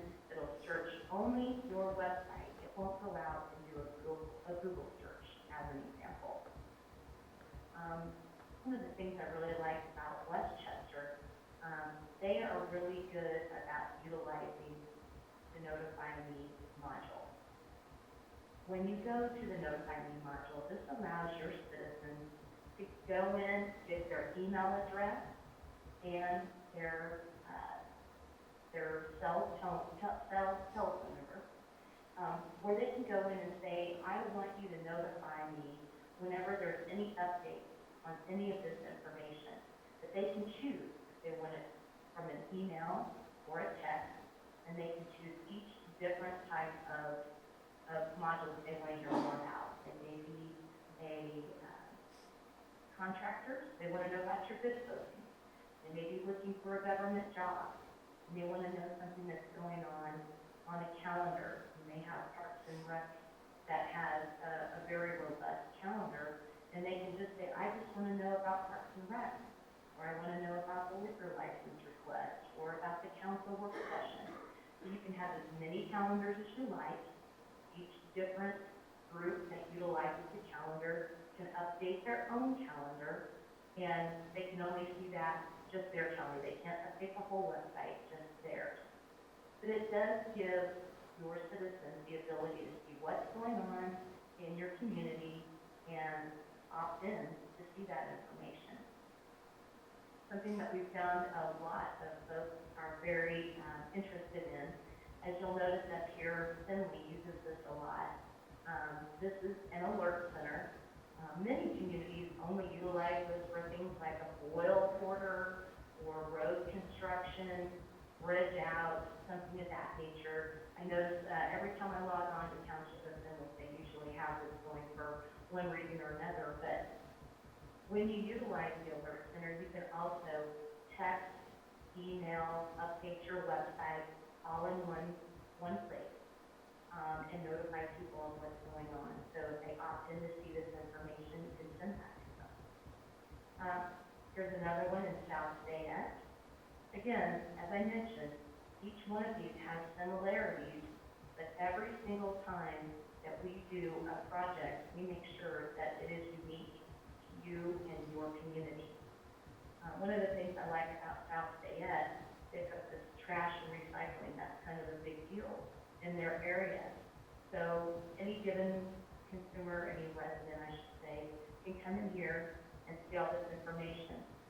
Remember I talked about all the different calendars. They can actually utilize this calendar just for trash and recycling. So they're giving that resident the information about that specific thing.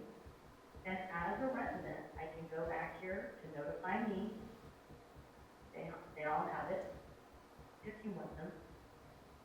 And they can go in and say, I want to know when the trash and recycling, I want to know all the different things about garbage and recycling notifications.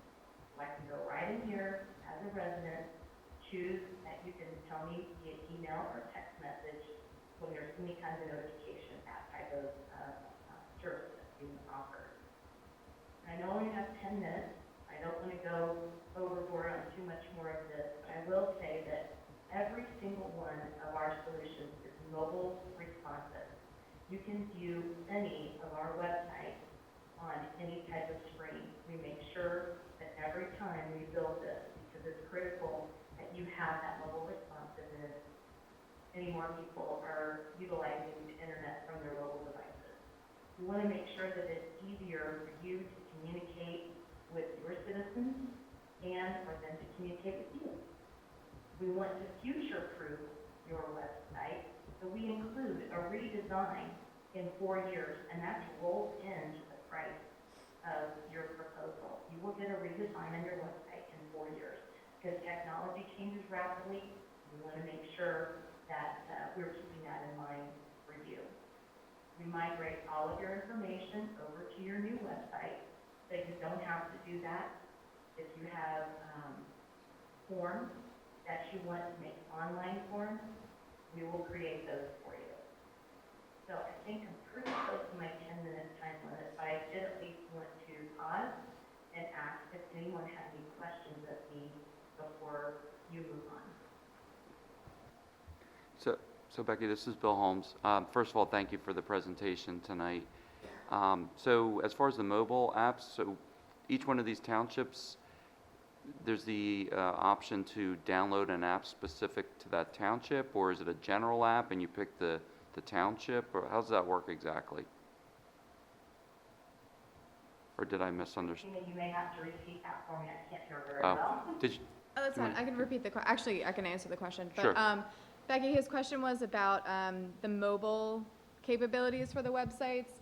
But to answer your question, they're not actually apps. It's just that the size and how the website is designed, it's responsive. So that if you were to, I don't know if Becky, you could condense the screen down and demonstrate how that would work. So if you're viewing it on a mobile device, it'll automatically adjust to that screen size.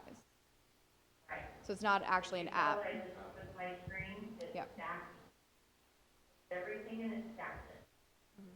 That's what you see what I'm saying? So every time I move that, it adjusts all the information on my page to accommodate whatever size my screen is.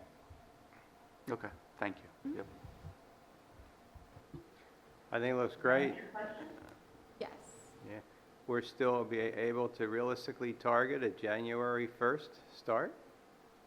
We are, Becky was asking about the launch date of, I know we had talked when we met with them about January, not necessarily the 1st, especially since, we're already halfway through October. That's fine. That's okay. But I'll let Becky speak to that of whether we're still on target for a January That's launch. fine. January's fine. Yeah. Yeah, that's fine. So, yes, we did inform our development group that we might have a project that was going to expedite a timeline. And so, whenever I think your decision, I've prepared them for a 12-week. So that would put us about in January if you made your decision, by the Is a pilot site going to be available for us to take a look at, and is there any plans for residents to be able to take a look at this before it goes live? Becky, the question is whether there'll be a pilot site available either for staff and the board and or residents to review before it goes live. So you will be able to see it before it goes live. We don't launch it for residents. But when we do our training, we do the training before it actually. No, that's good, thank you. Thank you. Any other questions? Any questions in the audience? Okay, thank you. All right, thank you, Becky. I'm going to sign you off. Thank you again for your presentation, and we'll be in touch. Very much for your time this evening.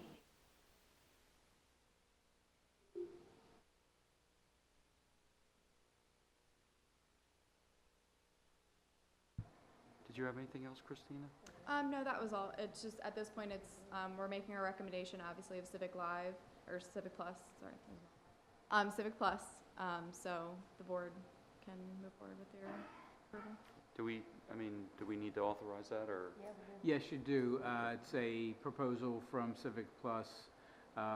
Christina went back to them, now that they're off the phone, Civic Plus went back to them last week and renegotiated some of the numbers, very favorable to us, and putting them cheaper than the first runner-up. So Christina can talk to the specifics of that, but those are what's in the presentation. So Civic Plus has been very responsive. Yes, they have.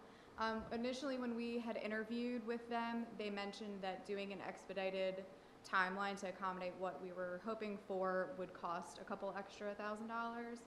I was able to get that waived, we'll say, and they were on the high end of their annual hosting, and they came down substantially, almost about $2,000. Yeah. So I guess I'll entertain a motion to approve going with Civic Plus as our web provider. Yeah, it's fine. I'll make a motion to accept the proposal from Civic Plus to move forward with the website. Is there a second? Second. All in favor? Aye. Thanks again. Next up, a motion to approve Act 209 Transportation Impact Fee Study. And I don't know, John, if you want to give some background, or Scott, sorry. So just a little bit of background before I turn it over to Natasha. The township has been exploring the concept of an Act 209 study. An Act 209 study permits the township to go through the process in calculating a transportation impact fee that'll be charged for new PM peak trips as developments move through the township. I don't want to get too much into the specifics. I'll turn it over to Natasha Manbeck from McMahon Associates to kind of go over the actual process and the timeline as well.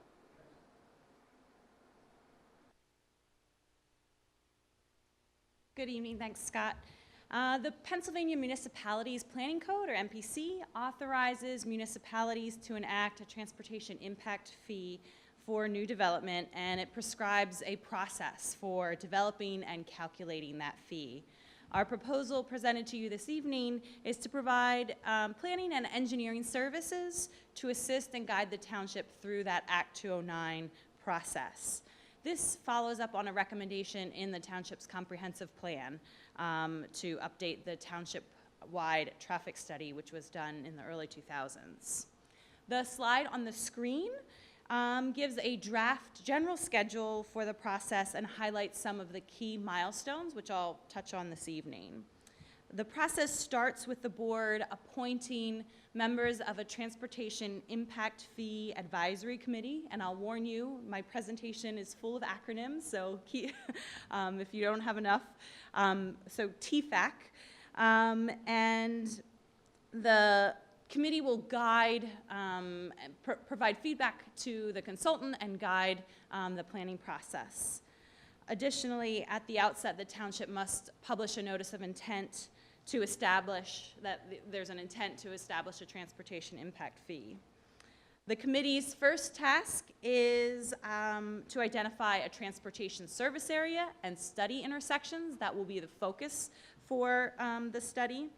And they will begin by developing the Land Use Assumptions Report, or LUAR.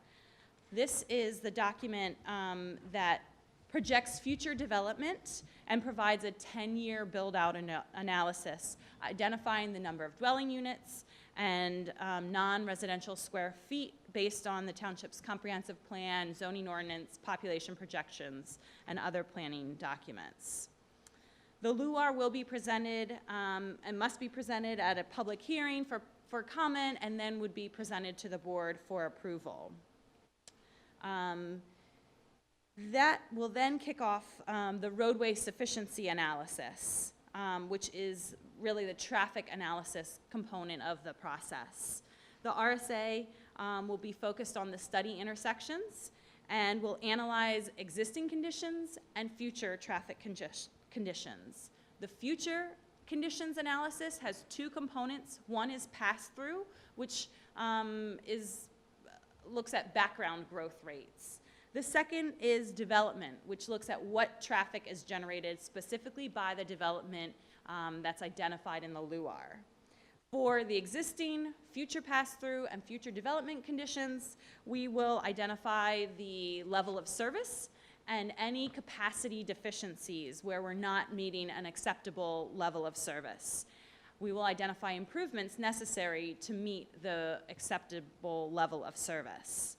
The improvements that are then identified will be included in the Transportation Capital Improvement Plan, or TCIP, and we will develop planning level cost estimates for those improvements. And the key outcome of the TCIP is the actual calculation of the impact fee, which is based on the cost of all of the improvements that are attributable to future development and the trips generated by that future development. The TCIP will be presented at a public hearing and then to the board for approval, and then the board can adopt an ordinance enacting the impact fee. So that's a brief summary of the process, and I'd be happy to take any questions. Two questions, if I may. For the area, the transportation impact fee, I believe it's a 7 square mile area. Mm-hmm. Yep. Do you forecast one or two of those areas for our township? That's a good question.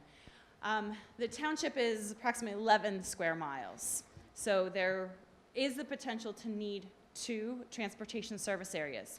However, there are significant portions of the township that are already developed and not likely to be redeveloped within the 10-year planning horizon. So we believe that we may be able to exclude those areas and just have 1 transportation service area. That will depend on the direction from the committee. And the second question I have for you is, if we impose the $1,000 interim fee for every PM peak trip, if it is in an area outside the 7 square mile area that's eventually passed, do we have to refund the $1,000 per PM peak trip? Yes. And what I wanted to bring the board's attention also is, whatever money you collect under this procedure, you have to spend in 10 years. A lot of municipalities don't but the law says you have to do it within 10 years. So 10 years from when? From the When you collect collection it. of that money? So it's a rolling 10 years. Right. Does the money have to be dedicated to anything particularly, or does it go in the general fund? Well, you're going to have a capital improvement designation of all capital improvements. The purpose of 209 is to take a development over here that may not necessarily impact capital improvements over here, but will pay their fair share because it's putting more cars on the road. Keep in mind that any particular development pays the 209 fee, but they also have to do traffic improvements to gain access to their parcel. So if there's specific access improvements necessary for their particular development, they have to do that and also the 209 fee. Does this only apply to township roads or state roads also? It applies to township roads and state roads, but the calculation on a state road is if you compute it's a $100,000 improvement, you only get credit for 50. It's half on state roads.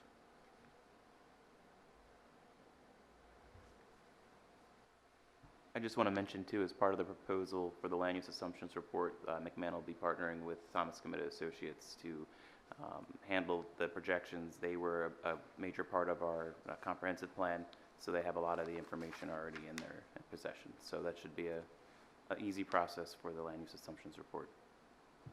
Can that information pretty much be used as is? That doesn't have to be materially updated, right? I mean, there may be some information that does need to be collected beyond what was part of the comprehensive plan, but having that base information is a huge benefit moving forward. But it's not an entire update.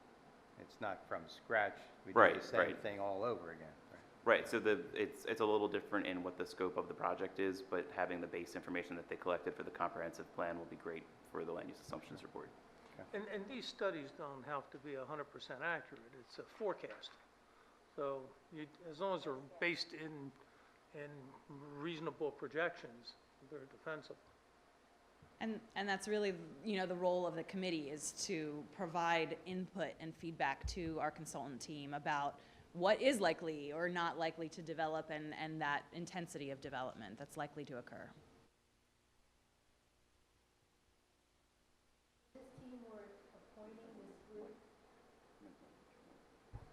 This group we're appointing is going to keep meeting until the middle of 2018.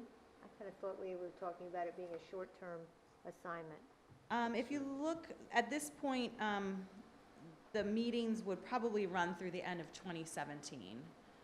What runs into 2018 is kind of the adoption process. You're going to need to adopt it within 18 months Within 18 of when we months. form the committee. So it has to occur where all the money goes back that you collected in the interim. So there is a date of 18 months from tonight that it has to be done. Other than potentially having to give back some of the money to some developers, is there any other disadvantages to this? To going forward with this? No, and the likelihood of giving back money is highly unlikely. As long as you identify that 7 square mile area pretty quickly. Okay. Well, that's a good question. So is that something that's going to be determined by the committee? So I guess that's going to be first on the agenda? Yep. Okay. Okay. Anybody else have anybody in the audience have any questions? Yep.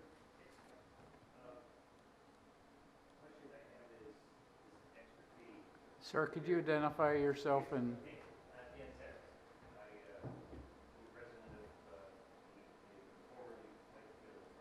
Thank you.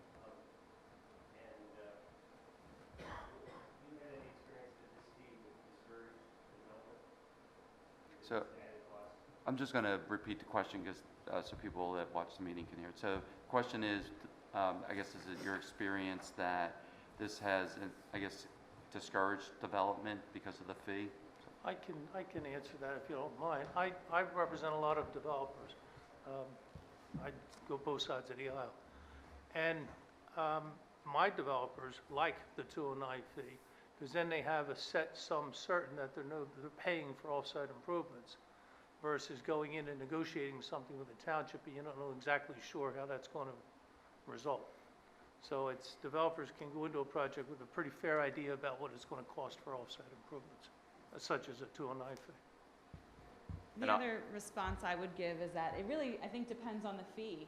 Fees can range as low as a couple $100 to $5,000 or $6,000, at least from what we've seen in our dealings in Pennsylvania municipalities. So it depends on where the fee is, I think, how the development community may react to it. And I just wanted to mention too, as a component of the advisory committee is a split between residents and developers so that it keeps the conversations kind of balanced in that sense. Does the chosen 7 square mile area have to be contiguous? Yes.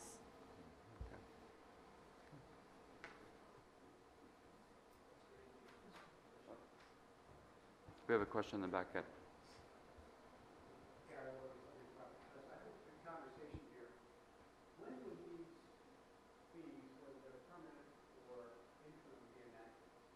So the question is, when would the fees, both the interim and the permanent, or I guess, when do the fees start, is effectively the question. The $1,000 interim fee would start tonight. And based on what kind of improvement? In other words, The passage of a resolution that establishes the committee also has in it an interim fee of $1,000. So the resolution the board's considering tonight has 9 designated members, 4 of which are developers, and an interim impact fee of $1,000. That's what they're going to try and take action on tonight. interim impact fee of $1,000 for what kind of application? So Gary, is your question where something is in the process of the land development? Anything that generates additional PMP trips A would new- have to pay the 209 fee. If you have already filed for preliminary land development approval, you would be exempt from it because your preliminary land development approval protects you against ordinances and other laws that are passed that are adverse to your project. And if I file for master plan fee? Well, this master plan concept in this township is a foreign concept to me because it's mandatory. So I don't want to comment publicly on my position on that right now. But I'd be happy to talk to you if you want to come into a building committee meeting or whatever. I'd be happy to talk to you, learn a little more about your particular approval, and then make a ruling whether it would apply to you or not. I'm concerned, actually, I like the concept. Some of what you said, I absolutely sympathetic. I am concerned, however, that if you enact a resolution tonight which allows the township to charge an interim fee, that it very well could affect the current state of our master plan application for a project which we from the start have offered voluntarily. We haven't been asked, even in negotiation with the township, but we've offered to do a significant amount of road improvements to Route 29 as well as a significant amount of improvements to the signal. So,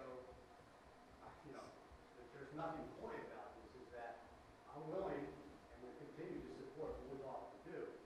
But to add, whether it's $1,000, $10,000, $1 of additional impact fees that you're looking to liberty to pay as part of this application, that I can agree with, and I would object to.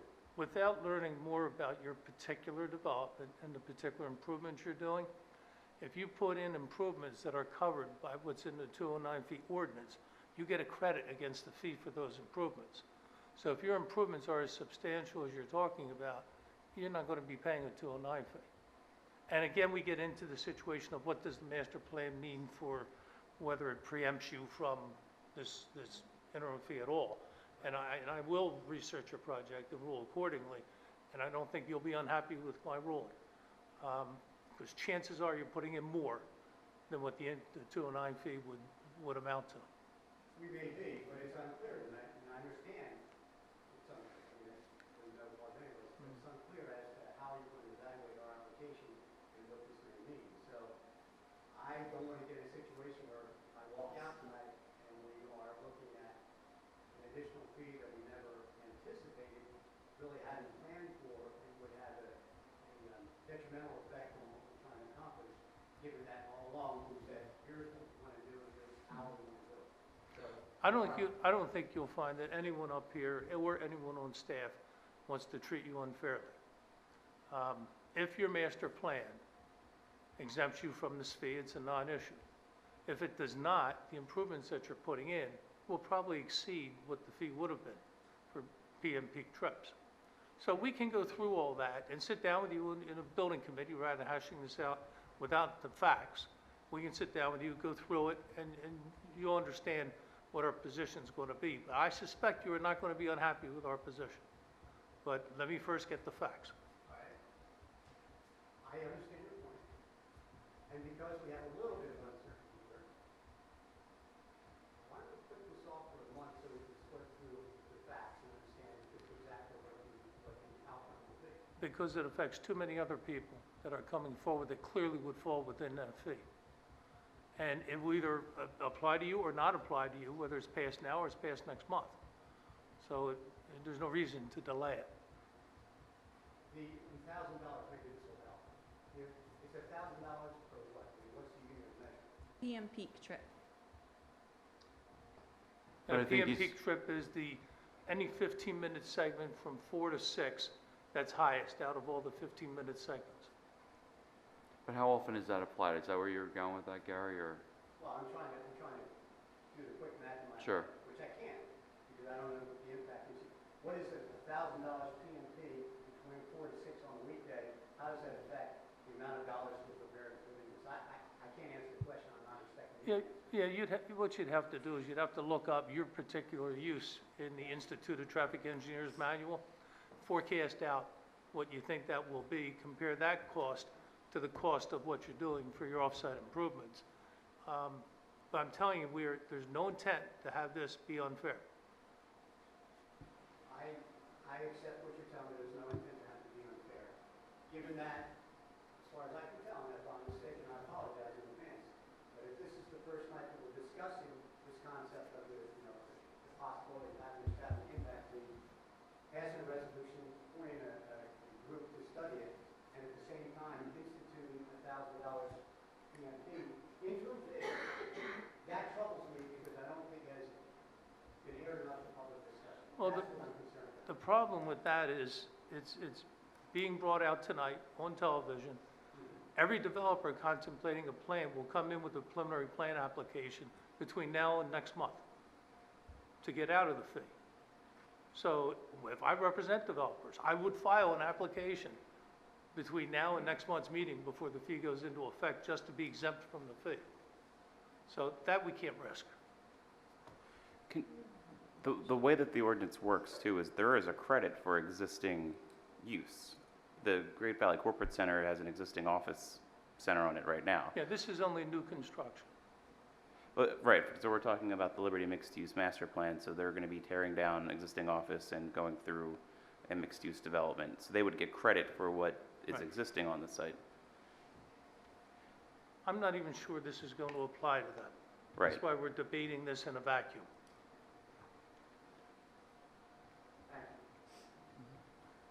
And if you want, we have a building committee meeting coming up. You're welcome to join us. I'll get more up to speed on your approval, and we'll discuss it then.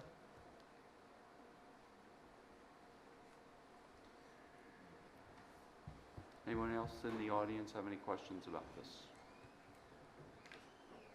Okay. Anything else, Joe? Or That's it. Natasha or Scott, anything else? No, I have Oh, nothing. no, I'm sorry. I'm just throwing, before we entertain a motion, that's all I'm asking. You okay? All right. Where are we? So, oh yeah, so entertain a motion to approve the Act 209 Transportation Resolution. I'll make a motion to approve the Act 209 Transportation Impact Fee Study Resolution Number 29-2016 from McMahon. Thank you. All in favor? Aye. Aye.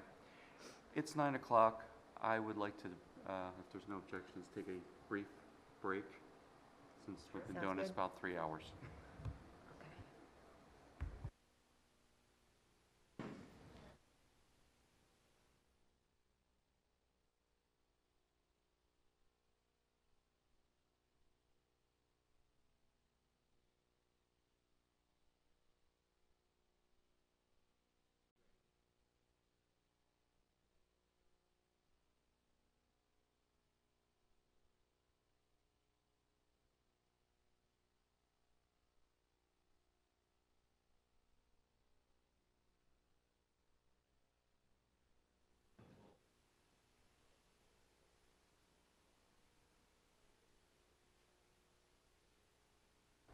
All right, we're going to resume our meeting. And the next up is motion to approve a request for proposals for the Delaware Valley Regional Planning Commission. This is the Route 30 Corridor Master, funding the Route 30 Corridor Master Plan.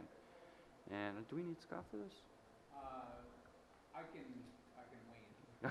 Okay. Give it a shot. Here he is. Oh, There he is. sorry, Scott. We're putting you on the spot right away. So, we're just talking about the motion to approve the TCDI-funded Route 30 Corridor Master Plan. So, if we Right. give a little So, background. just a little background. We did receive a grant from the DVRPC for TCDI funding for our Route 30 corridor study. We're going to be doing lots of transportation studies coming up. With this one, it will look at in particular will be a potential widening of Route 30 and then also land use and pedestrian improvements along Route 30. So it'll be pretty much a master plan for the Route 30 corridor. The RFP just pretty much breaks out what the scope of the grant was and will be distributed to local transportation engineers or anybody that's interested in applying. Really, at this point, it's short, it's sweet, it kind of gets to the point, and with approval tonight, we would put it out probably either the end of this week or early next week. When do you think we'll get any response as to whether it's, I guess, it's been approved or awarded or? With the RFP? Yeah. Well, we'll award it. Oh. So this is actually coming from us. So this is, we're putting out the request. Right, I so this- was thinking this was something we were applying for. Because- Okay. It's federally funded, we have to do a public RFP process for any potential engineer. So what the first step in this process is to do an RFP, request for proposals from transportation engineers. Okay. With thank you. TCDI requirements, we have to finish this step by the end of December so that we can work towards entering into a contract. Okay, thank you. Yep. Any questions? Comments? I'll entertain a motion. Go ahead. Okay. Yeah, I make a motion to approve the request for proposals for the DVRP Commission TCDI-funded Route 30 Corridor Master Plan. Is there a second? I second. All in favor? Aye. Next up, consider ratification of request for proposals for defined benefit plan services for investments in actuarial. And John, can you give background? Mr. Chairman, I'll make this brief. We have 3 pension plans. We have a pension committee. The pension committee is recommending that we go out for requests for proposals for investment services as well as actuarial services. We're splitting the request into 2 different proposals so that there's a check and balance between the investment advisors and the actuaries. The RFP actually went out already, so we're asking for tonight is a ratification of the RFP, which was unanimously approved by the pension committee. Any questions? I don't have any. If not, I'll entertain a motion. See if I word this properly. Give it a go. Give it a go. I'll make a motion to ratify the request for proposal for the defined benefit plan services for investments and actuarial. Sounds good. Is there a second? Second. All in favor? Aye. Next up, consider approval of Resolution 28, 2016, an administrative services agreement for 457 deferred compensation plan. John, I guess you got some background on this? Yes, Mr. Chairman, very brief as well. At the September board meeting, we did approve this second option for the employees to invest pre-tax money. These are 2 documents that we did not include as part of the resolution, so we're asking the board to approve this resolution this evening. Any questions? Nope. If not, I'll entertain a motion. Make a motion to approve Resolution 28-2016 and Administrative Services Agreement for the 457 Deferred Comp Plan. Second? I'll second. All in favor? Aye. Next up, consider approval of settlement stipulation. There's several assessment appeals. I don't know, Scott or John, if you want to give some background. Mr. Chairman, these were brought forward by the Solicitor's Office. I do have to make one correction. Item 3, 1086 King Road. is a mistake that should not be on consideration for this evening, but these have been reviewed by the Solicitor's Office. These are assessment appeals, and the school district, the county, and the township have gotten together and have agreed, along with the property owner, with these settlement stipulations. And I don't want to steal the solicitor's thunder, but these are coming from his office and recommending that we approve these stipulations this evening. Any additional? Okay. And so we're striking the, what, 1086 The King third Road? one, number three. Correct. Okay. Okay, then in that case, if there's no questions, I'll entertain a motion. I make a motion to approve the settlement stipulation assessment appeals for 40 Liberty Boulevard, Cerner, 70 Valley Stream Parkway, Rico, and 55 Fraser Road, William Henry Apartments. Is there a second? Second. All in favor? Aye. Next up, consider proposed resolution from Tradifferent Township to approve Act 537 supplement for Wilson Road, Force Main. I saw Daryl, I don't know if Daryl's here to speak to that, or? Not for this one. Or- I can handle this one, Mr. Chairman. Each of the partners along the Valley Creek trunk sewer line have either passed or are considering this resolution that it has to happen for the amendment to the Act 537 plan. That's all part of this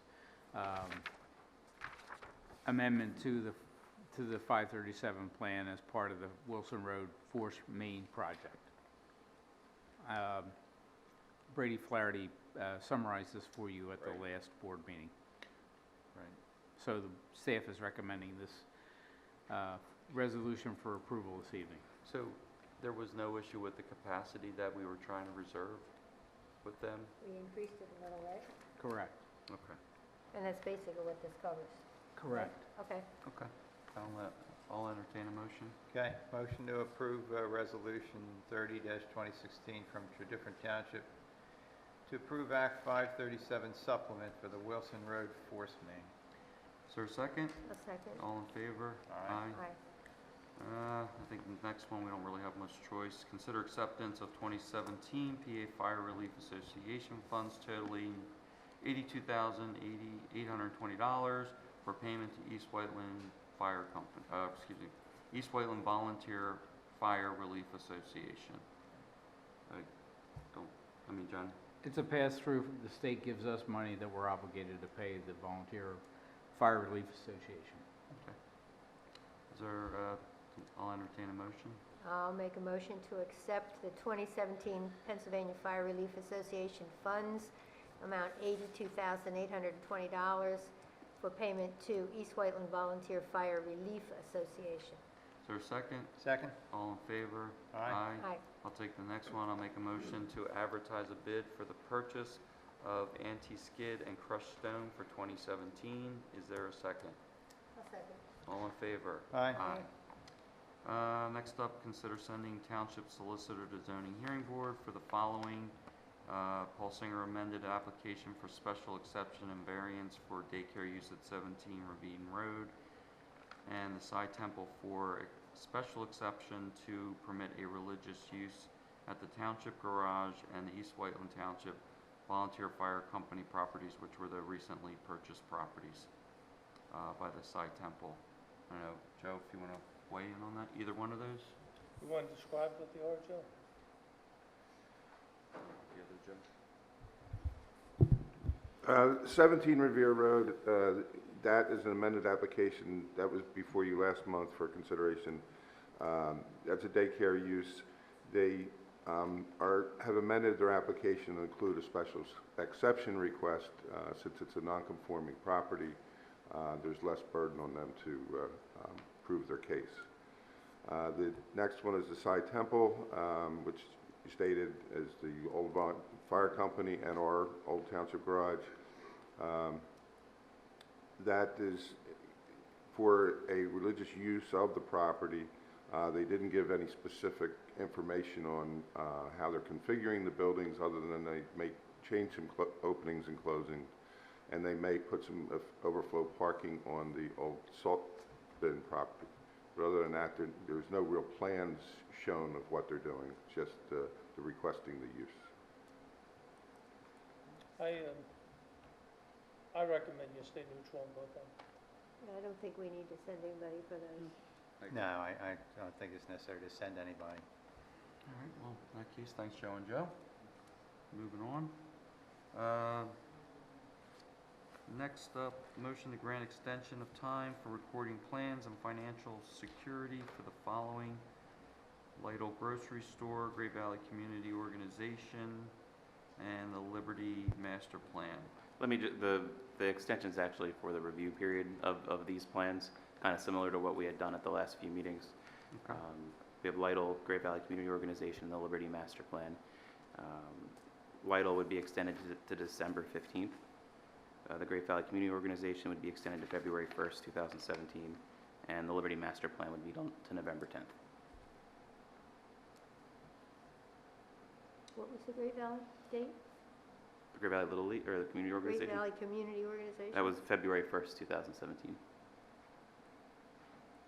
So this is review of plans, not recording of plans? Right, so the township review, we have 90 days to review plans once they're submitted, so this is... Okay.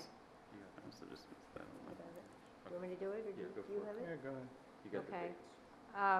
I'll make a motion to grant an extension of time for the review of plans and financial security, yes? Just the review. Just the review of the plans for the following: Lytle Grocery Store to December 15th, Great Valley Community Organization to February 1st, 2017, and Liberty Master Plan to November 10th. Is there a second? Second? All in favor? Aye. I'll take the next one. I'll make a motion to advertise an ordinance regulating wireless communications facilities. Is there a second? I'll second. All in favor?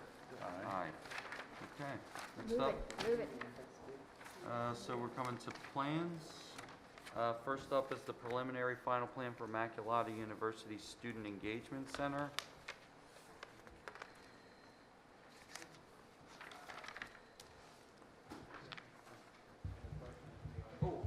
I'm sorry, yes. Yes. Oh, yeah, thank you, Dave. This will be brief, I hope. So one of the things we neglected to put on the agenda tonight was we do have an opening on the zoning hearing board. We did have an applicant, Bill Rabley, who has served on the board before. I think he's replacing Joe? Yeah, Joe Rubino, who highly recommended him. Dave Hessen's here, he knows Bill as well, so I think, hoping we can appoint Bill tonight to fill the opening and fill out the rest of Joe Rubino's term. So I don't know if there's any questions, or, I thought it was already on the agenda, but I was mistaken. So I'll entertain a motion for an appointment. Make a motion to appoint Bill Rabley to the zoning hearing board. I'll just say to fill the rest of Joe Rubino's term, the current term. And that Sir. expires on January 7th, 2019. Thank you, John. Is there a second? I'll second. All in favor? Aye. Aye. Thank you. Okay. Back to you. Sorry about that. That's okay, not a problem, thank you. My name is Brett McKay. I'm with Chester Valley Engineers. I have Kerry Jones from Immaculata University with me, and we're presenting a project tonight for the expansion of the Good Counsel Hall to provide for a new student engagement center. The rendering you see in front of you, Good Counsel Hall, is the vertical building right basically in the middle of the property. And the expansion is the dark brown portion sticking out at the back of it. You have the library and Loyola Hall at the top of the page, the Alumni Hall, and Villa Maria towards the bottom of the page. So this expansion is basically in the middle of the campus. Okay. Okay, great. What the expansion is, a two-story expansion, 14,000 square feet. In addition, there will be a new plaza area with an amphitheater for outdoor education, performances, etc., that will be part of this expansion. There will be two proposed stormwater beds. You can see them lightly in this area and that area, and they will control the stormwater runoff. We're still providing sidewalk connections throughout the campus to continue with the pedestrian circulation on site. We've been through the Planning Commission. They did give a recommendation for approval for this. We are currently seeking our NPDS permit with DEP. We do have a review letter from Arrow, and all the comments in the Arrow review letter will comply. As part of the application, we will be asking for 5 waivers, which I believe the Planning Commission has supported. So, in the essence of keeping it brief, I'll open it up to any questions the board might have. It looks like Arrow has also recommended granting the waivers. That is correct. And I just wanted to mention real quick too, with land developments moving forward, what we're going to be doing is the developer will come in and make a presentation to the board more informationally. It'll give you the opportunity to comment on plans as they come in, and then procedurally moving forward, what the board would do rather than vote to approve a plan, they would make a motion to have the solicitor draft a resolution for approval at the next meeting. So I just wanted to make sure.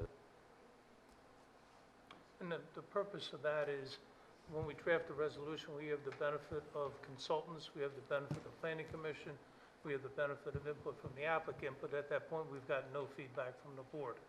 So this is your opportunity to give some feedback that we can incorporate into the approval process. And one question I have, the amphitheater, I'm concerned about light and noise from the amphitheater. Mm-hmm. What kind of uses are you going to have there? Is it going to be rock bands and a concert, or? Oh, God, no, it's not really that large, probably more like presentations for professors. They want to take the class outside. You might have some small presentations, but I mean, the actual seating in that amphitheater is not very large. And will you have any lighting for nighttime activities there? But we will be, using the existing walkway lighting, supplementing them, relocating them. There may be some bollard lighting, I believe, inside the amphitheater itself, but that really So is no high in the air lighting of any sort? No, no.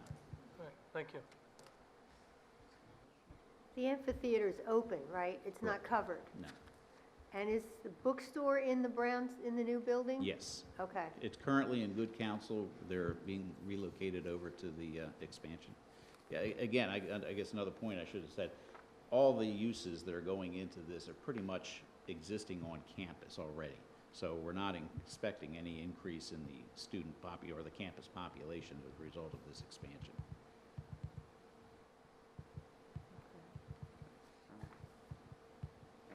Any questions? No, I'm fine. A motion would not be to authorize me to draft a resolution of approval. It would just be a motion authorizing me to draft a resolution for your consideration, because the approval doesn't occur tonight. That occurs when you pass the resolution. Okay, I'll make that motion to authorize solicitor to prepare a resolution with regard to the Immaculata University Student Engagement Center. Is there a second? I'll second. All in favor? Aye. Very good. Thank Thank you. you very much. Next up, preliminary final plan amendment for Whiteland Village Sanitary Sewer Extension to amend the previously approved plan extending a sewer main from the property to the Mill Lane Pump Station.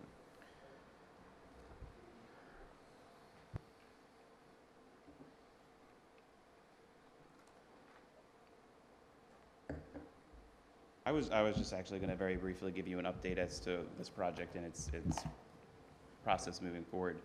When the Whiteland Village project first came into the township, one of the accessory land development approvals came with the extension of their sanitary sewer from the Whiteland Village property all the way through to the Mill Lane Pump Station. That project has since gone by the way, and we are working with them to still put in this sewer extension. However, as time has moved forward and better plans have come to light, there was a better path for the sewer extension. So what's before you today for consideration is a realignment of this existing sanitary sewer line through, to actually familiarize you with the project. It does come from the 99 Church Road property that is just over adjacent to our township building through our property to the Mill Lane pump station. This will allow future connections for projects such as 99 Church Road, the subdivision that received approval 2-3 months ago, and will also give capacity to areas of our township that are closer to the Whiteland Village property. What's the route does it take? Up Sweetsford Road?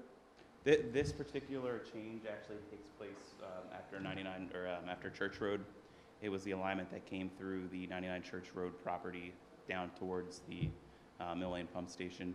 So a good chunk of the sign is actually in. So it runs down the Chester Valley Trail. This would take it off just a little, alter the alignment a little bit from what was previously approved by the board. There was a resolution for this particular land development because This, we consider this a positive development that they're. Right. Okay. So, and we've been working with Dan Sevick, right here, on this particular project and looking at the keeping of escrow for this project. We've gotten reviews from our engineering that suggests that to keep a certain amount of money in their escrow in the event of this project, for whatever reason, could not move forward. So that's all spelled out in the resolution that's before you this evening. What makes it a better route, just curiosity? Is that like an engineering thing that says it flows better this way, or? Dan, if you don't mind, could you just step up to the podium? Thank you. Yeah, hi. Again, Dan Sevick from Rossgate Management Company. We originally had plans that were going to come down the Chester Valley Trail and then on over. It resulted in manholes that were 38 feet deep, and there was a safety concern. And 8 years ago, we put up a similar plan to this and got the board's support for it, but the property owner wouldn't talk to us, even though we were going to give them sewer. And with the transaction of selling the property, now we have the much preferred way. Okay, that makes perfect sense. Thank you.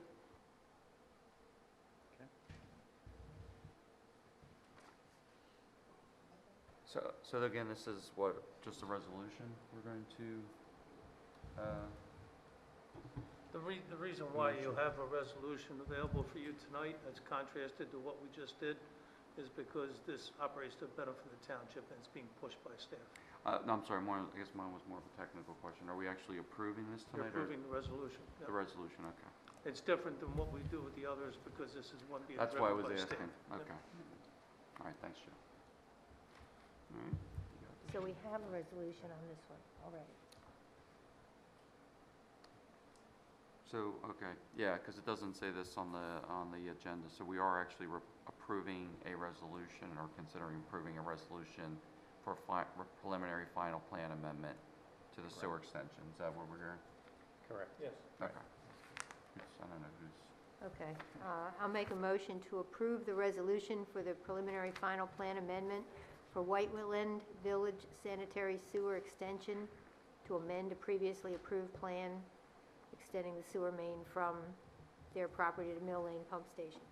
is there a second? Second? All in favor? Aye. Aye. Okay. Thanks, Scott. Thanks, Dan.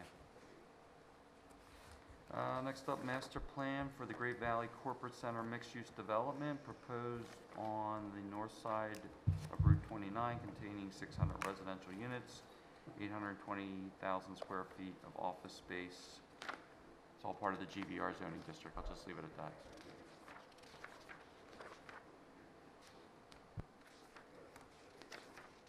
Good evening, board members. Lou Colagreco representing Liberty Property Trust. We are here for master plan, a recommendation for the master plan approval. This is a plan that was presented to the Planning Commission probably back in February, an initial version of it. We then spent 3 or 4 or 5 months refining the plan, mostly traffic concerns with the plan. And I think we have it to the point now where I know we have it to the point now where we're ready to seek master plan approval. Your Planning Commission unanimously recommended approval of the master plan. I can have Gary walk you through it. It's the same master plan layout that you've seen in conjunction with the rezoning that we did over, I guess, last year, maybe 2 years ago. Not much has changed. Gary, if you want to briefly orient the board to the master plan, and then we can both speak to some specifics of it.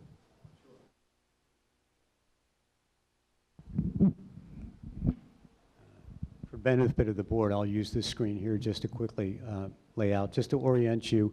This is Route 29 northbound. The entrances, the turnpike ramp will be about right here. This is Great Valley Parkway, the intersection Great Valley Parkway and Route 29. The master plan, again, for this 30, almost 40-acre site is oriented around a central green space, which is this area that you see right here, these long, narrow rectangles. This is open space.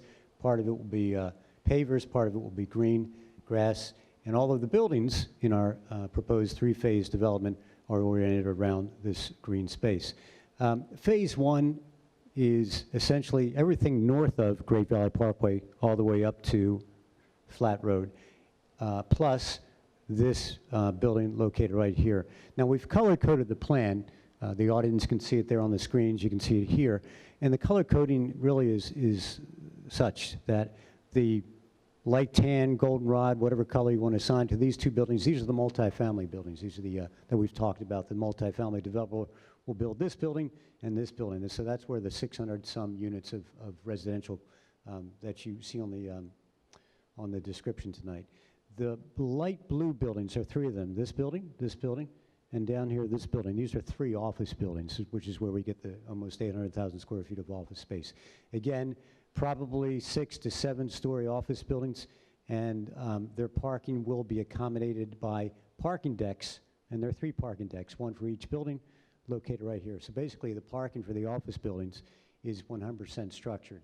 The parking for the multifamily buildings is also accomplished by way of a parking deck, which is part of their multifamily building. And again, these are called wraps. That's the kind of the generic term for the type of product they're building, which means that if they have, say, 5 levels of residential units, the parking garages are designed so that there are 5 levels of parking. So once you be able to drive up to whatever level you live on, park your car, and have a horizontal walk through the door and be onto the hallway where your unit is. So you don't have any, elevator trips or up and down the stairs.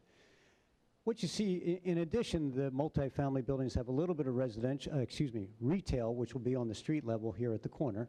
And then you see some red located right here, which is the retail we also plan for this concept. Again, as we saw before, not too much retail. Again, this is more of an office-driven multi-use concept, but there is service, what I'll call service retail. And eventually, if the market warrants it, we have plans to place a hotel here, but again, it has to be the right kind of hotel to be complementary to the product mix that we propose here. This is essentially phase 2 right here. Phase 3, which is sliding now farther south on Route 29. Again, here's the existing entrance to the township's Valley Creek Park, located right here. You see, ultimately, we have plans to extend Lap Road. This is Lap Road, Old Moore Hall. Extend Lap Road so that it connects to Route 29, and for us, for Liberty, to pay for and install a traffic signal here. So now you have a full 4-way controlled traffic signal, which will certainly make the access both into and out of the township park a lot safer and easier than it is today. So that, in a nutshell, is really the summary of our master plan. Again, as Lou mentioned, this is really essentially the same concept that we've been showing and bringing to the township for your review and awareness now for about 1.5 years. We spoke a little bit, we spoke a lot before the Planning Commission about the phasing of traffic improvements, and I don't need to bore the board with that right now unless you have questions about it. Suffice it to say, the report that we submitted to Chris Williams and the report that he reviewed and the review that he's done essentially breaks the project down into 2 phases of traffic improvements, and it's all in Chris's report. There'll be certain improvements required with phase 1 of the construction and certain improvements required with phase 2. And essentially, those improvements are predicated on building square footage. We can go through them now, or you could just read Chris's review, which really very accurately sums up the proposal. He's in agreement with our phasing methodology. He's in agreement with the improvements that should go in each particular phase. He did request that as the plans get refined, that some of those improvements may move around, may move up actually, may accelerate, and we're fine with that suggestion. This is only the first step in a three-step process, master, preliminary, and final. PennDOT obviously has seen this, the phasing plan. We've been in discussions with them, probably 3 or 4 meetings with your township traffic consultant. They're aware of what the proposal is for Route 29. They're aware of the phasing. And we can get into more particulars if you'd like. The biggest nut here, and it goes to the point that Joe was making earlier when you talked about the traffic improvement or the traffic impact fee.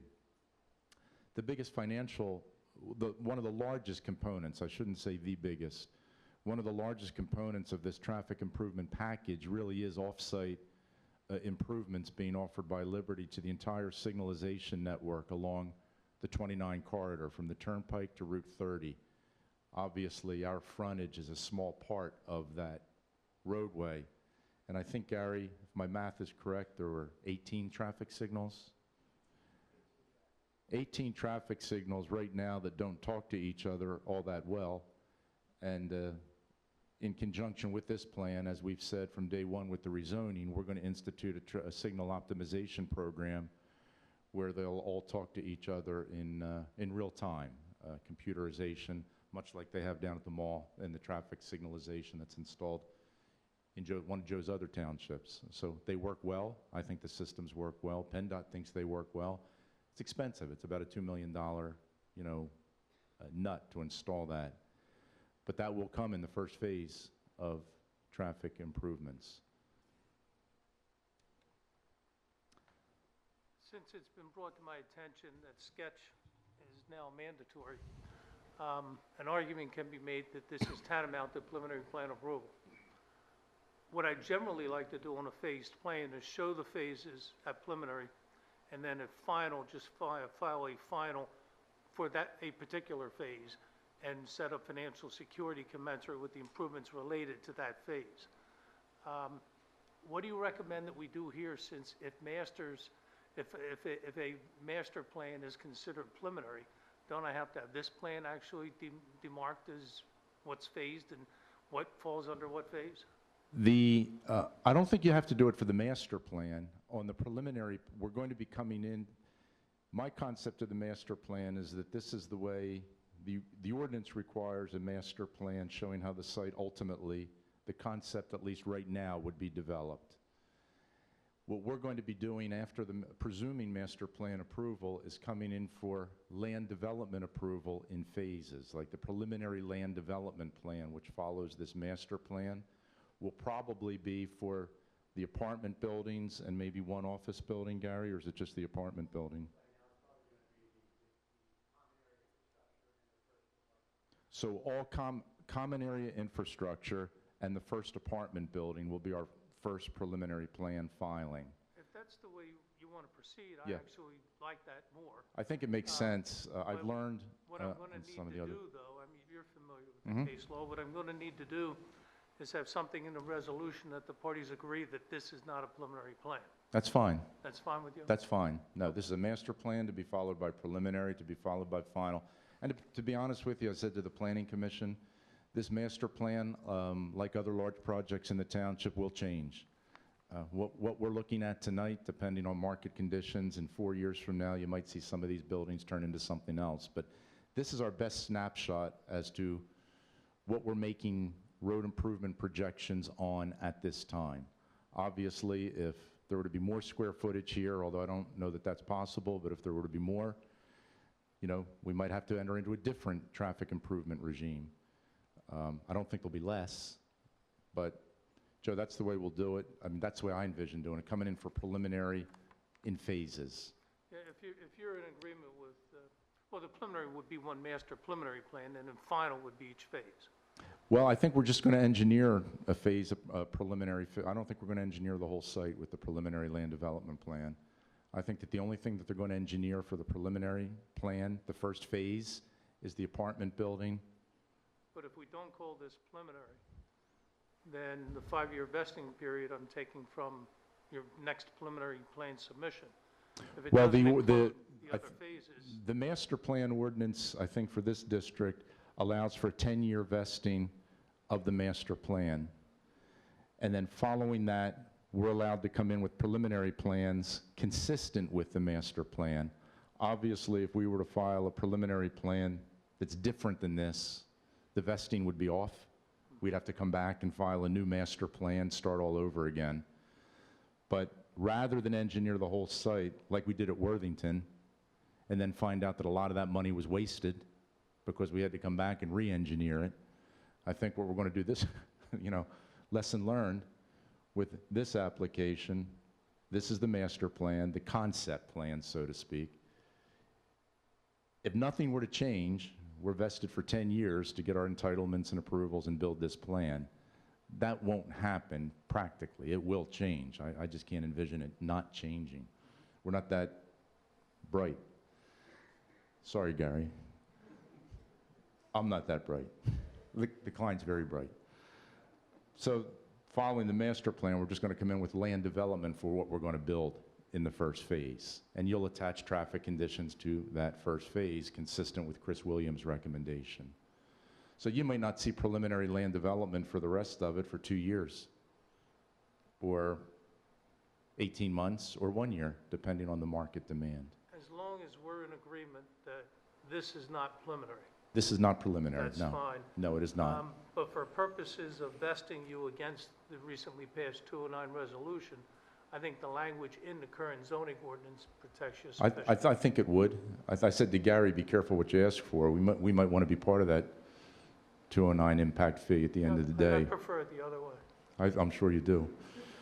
So it'll all work out on the fees. I'm not, fortunately, and I'm not saying this in a self-serving way for my client, but East Whiteland has had good luck, and it's been just that, good luck, good fortune, with developers who have not gotten caught up so much, at least on this 29 corridor, with where the specific lines of responsibility begin and end.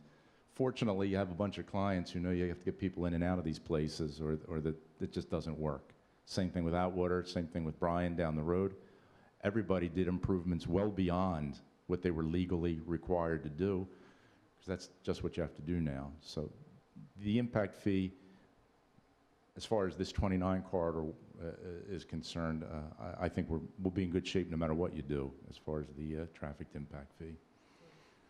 Will there be a resolution on the master plan? Yes. And will that resolution incorporate the proposed intended sequencing of the traffic improvements for the master plan overall? Yes. I would think it would, yeah. Yeah, that's what I just want to make sure. And then that might change going forward, but Sure. But at least in the beginning, everybody knows what the plan is. yes, yes. And Lou, refresh my memory, part of the, or Gary, part of the traffic improvements is even widening Route 29 for a section, I think the 3 lanes. Is that part of it as well? It's ultimately going to be 3 lanes, and Gary, you can chime in here, but it's my understanding that it's going to be start to become 3 lanes from the extension of Old Moore Hall down here, right up to the Turnpike in both directions. This is a composite plan that we put together. We showed this at last month's Planning Commission, but to answer your question, there are 4 subphases for road improvements as part of our development phase 1. But to answer your question, yes, ultimately, when we're all done, Route 29 will have 3 through lanes starting roughly opposite where the Turnpike entrance ramps are, which is located right here, opposite this driveway. So the widening will take place. This shoulder/right turn lane will become a combined through lane, right turn lane, continuing all the way down past Great Valley Parkway, down here ultimately down to a little bit past where the new lap road extended will be. And for northbound traffic, the widening begins about right here and will continue this way all the way up to past Atwater, all the way up to the ramps.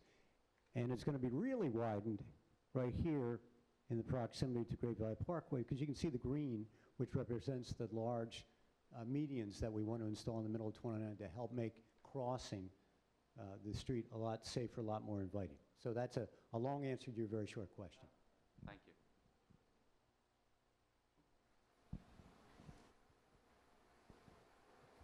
What phase is Flat Road realigned?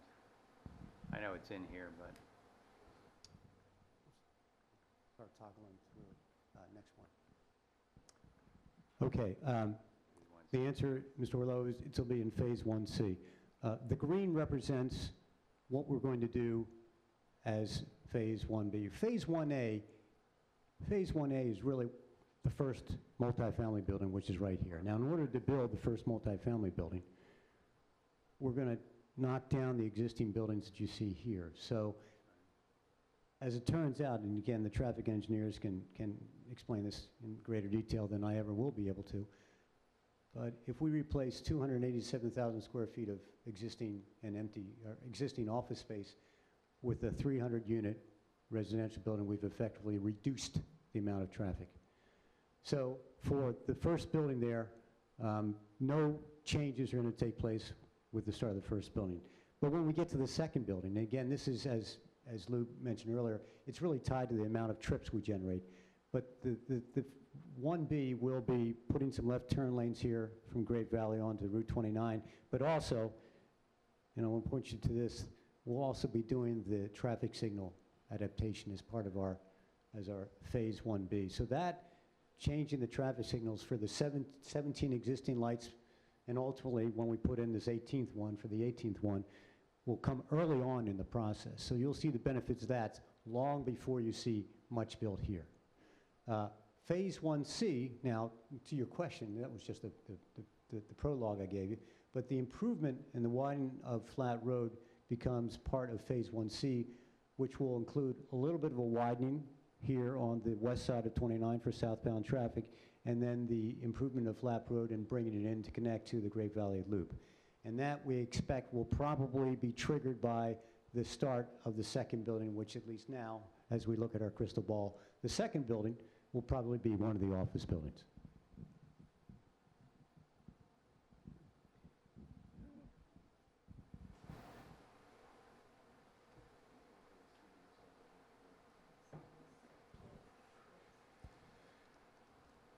Anybody else have any questions? Anybody? Yes.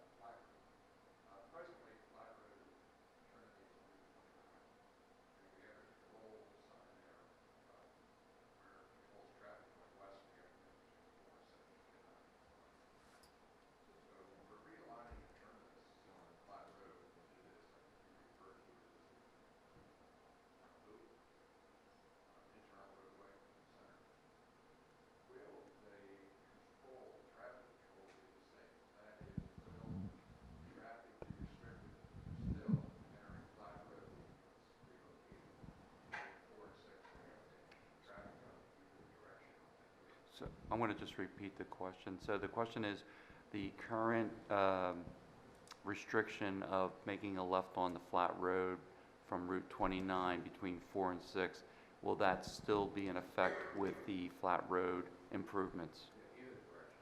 In either direction. Oh, okay, both directions. Oh, so from Sidley Road even, including Sidley Road, or? Right. Oh, okay, good point, yeah.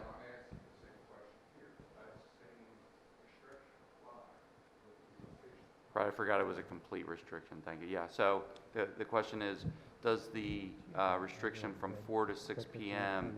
of entering Flat Road from Route 29 continue with the Flat Road improvements?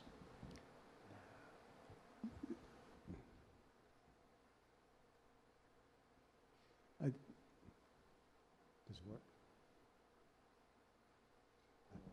All right. The quick answer is, from where the existing Flat Road will tie into the new yellow, the time restrictions and the directional restrictions will still apply.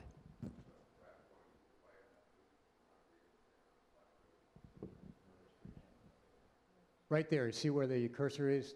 There's the old flat road which will remain in place. It's just going to tie into the new, probably want to rename the yellow something other than flat road because it's confusing. But again, the whole intent is that the existing section of flat road will continue to have the time and the directional restrictions, whatever the township would like to see there. So, I think what, if I recall, Gary, when we were talking about this, so flat road is going to be reconfigured to bend to the left, and then the original, there's going to be an offshoot from that bend to the current flat road. That's correct. And that could you is turn back? where the road restriction, I believe, is what we were planning to do, was move it from Route 29 to allow the traffic to still flow in the Great Valley Court, or whatever the complex is. Right. There you go, yes. So the road restrictions are where Gary's pointing to there. The new, I don't know which one to call that. We'll have the new flat road, we'll have the old flat road. Yes, yes. So that's where the restrictions would occur, is where flat road, I guess the new flat road, bends into the old flat road.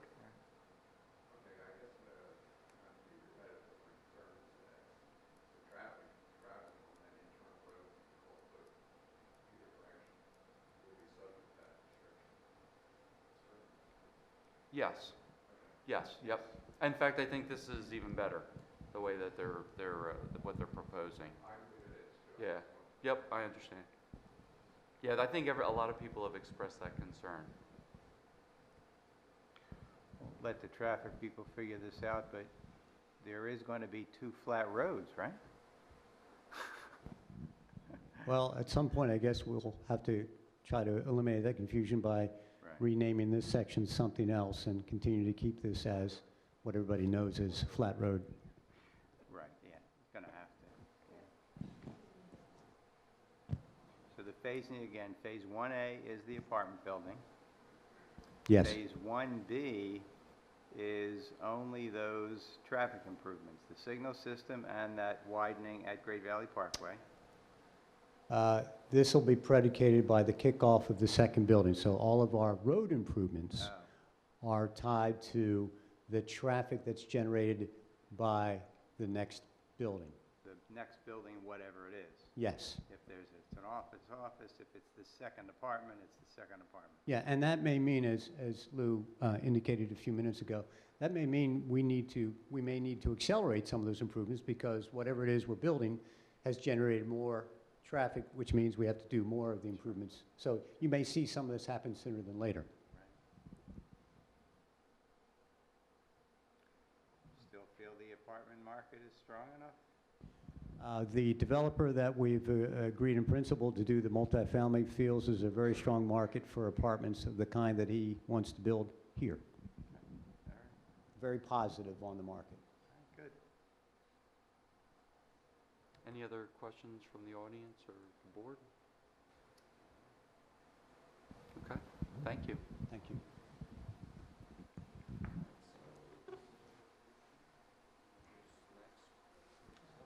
So you want me to prepare a resolution for your consideration at the next meeting?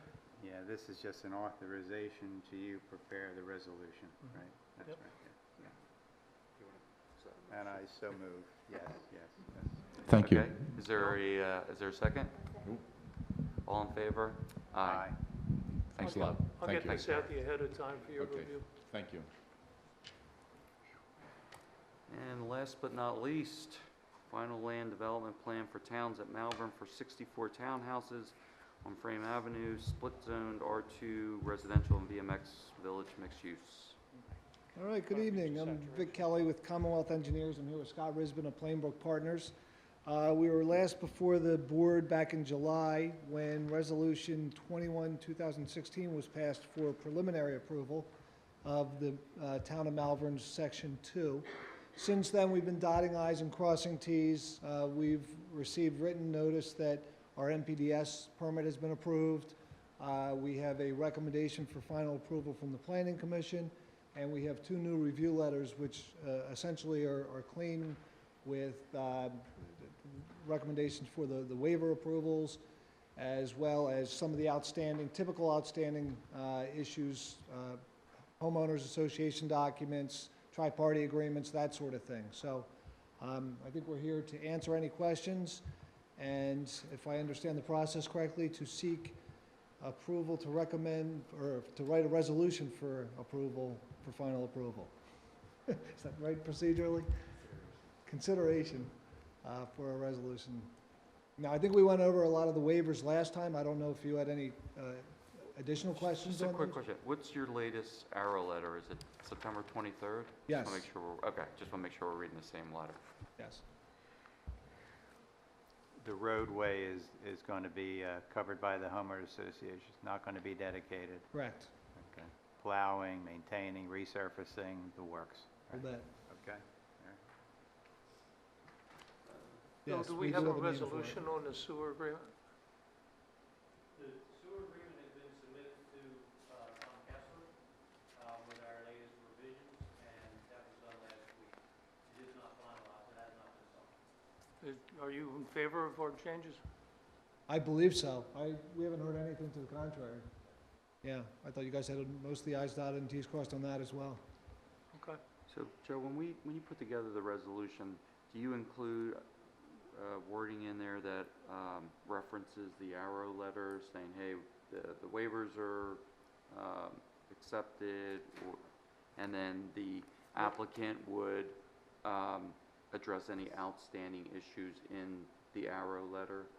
I incorporate a clause that says they have to comply with all the review letters, and I list the most recent review letters. Okay.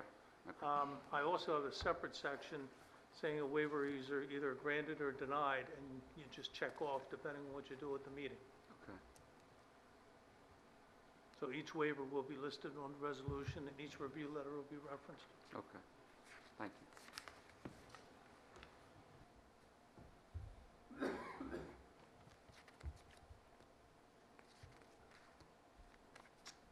Did you have any questions or objections? Okay.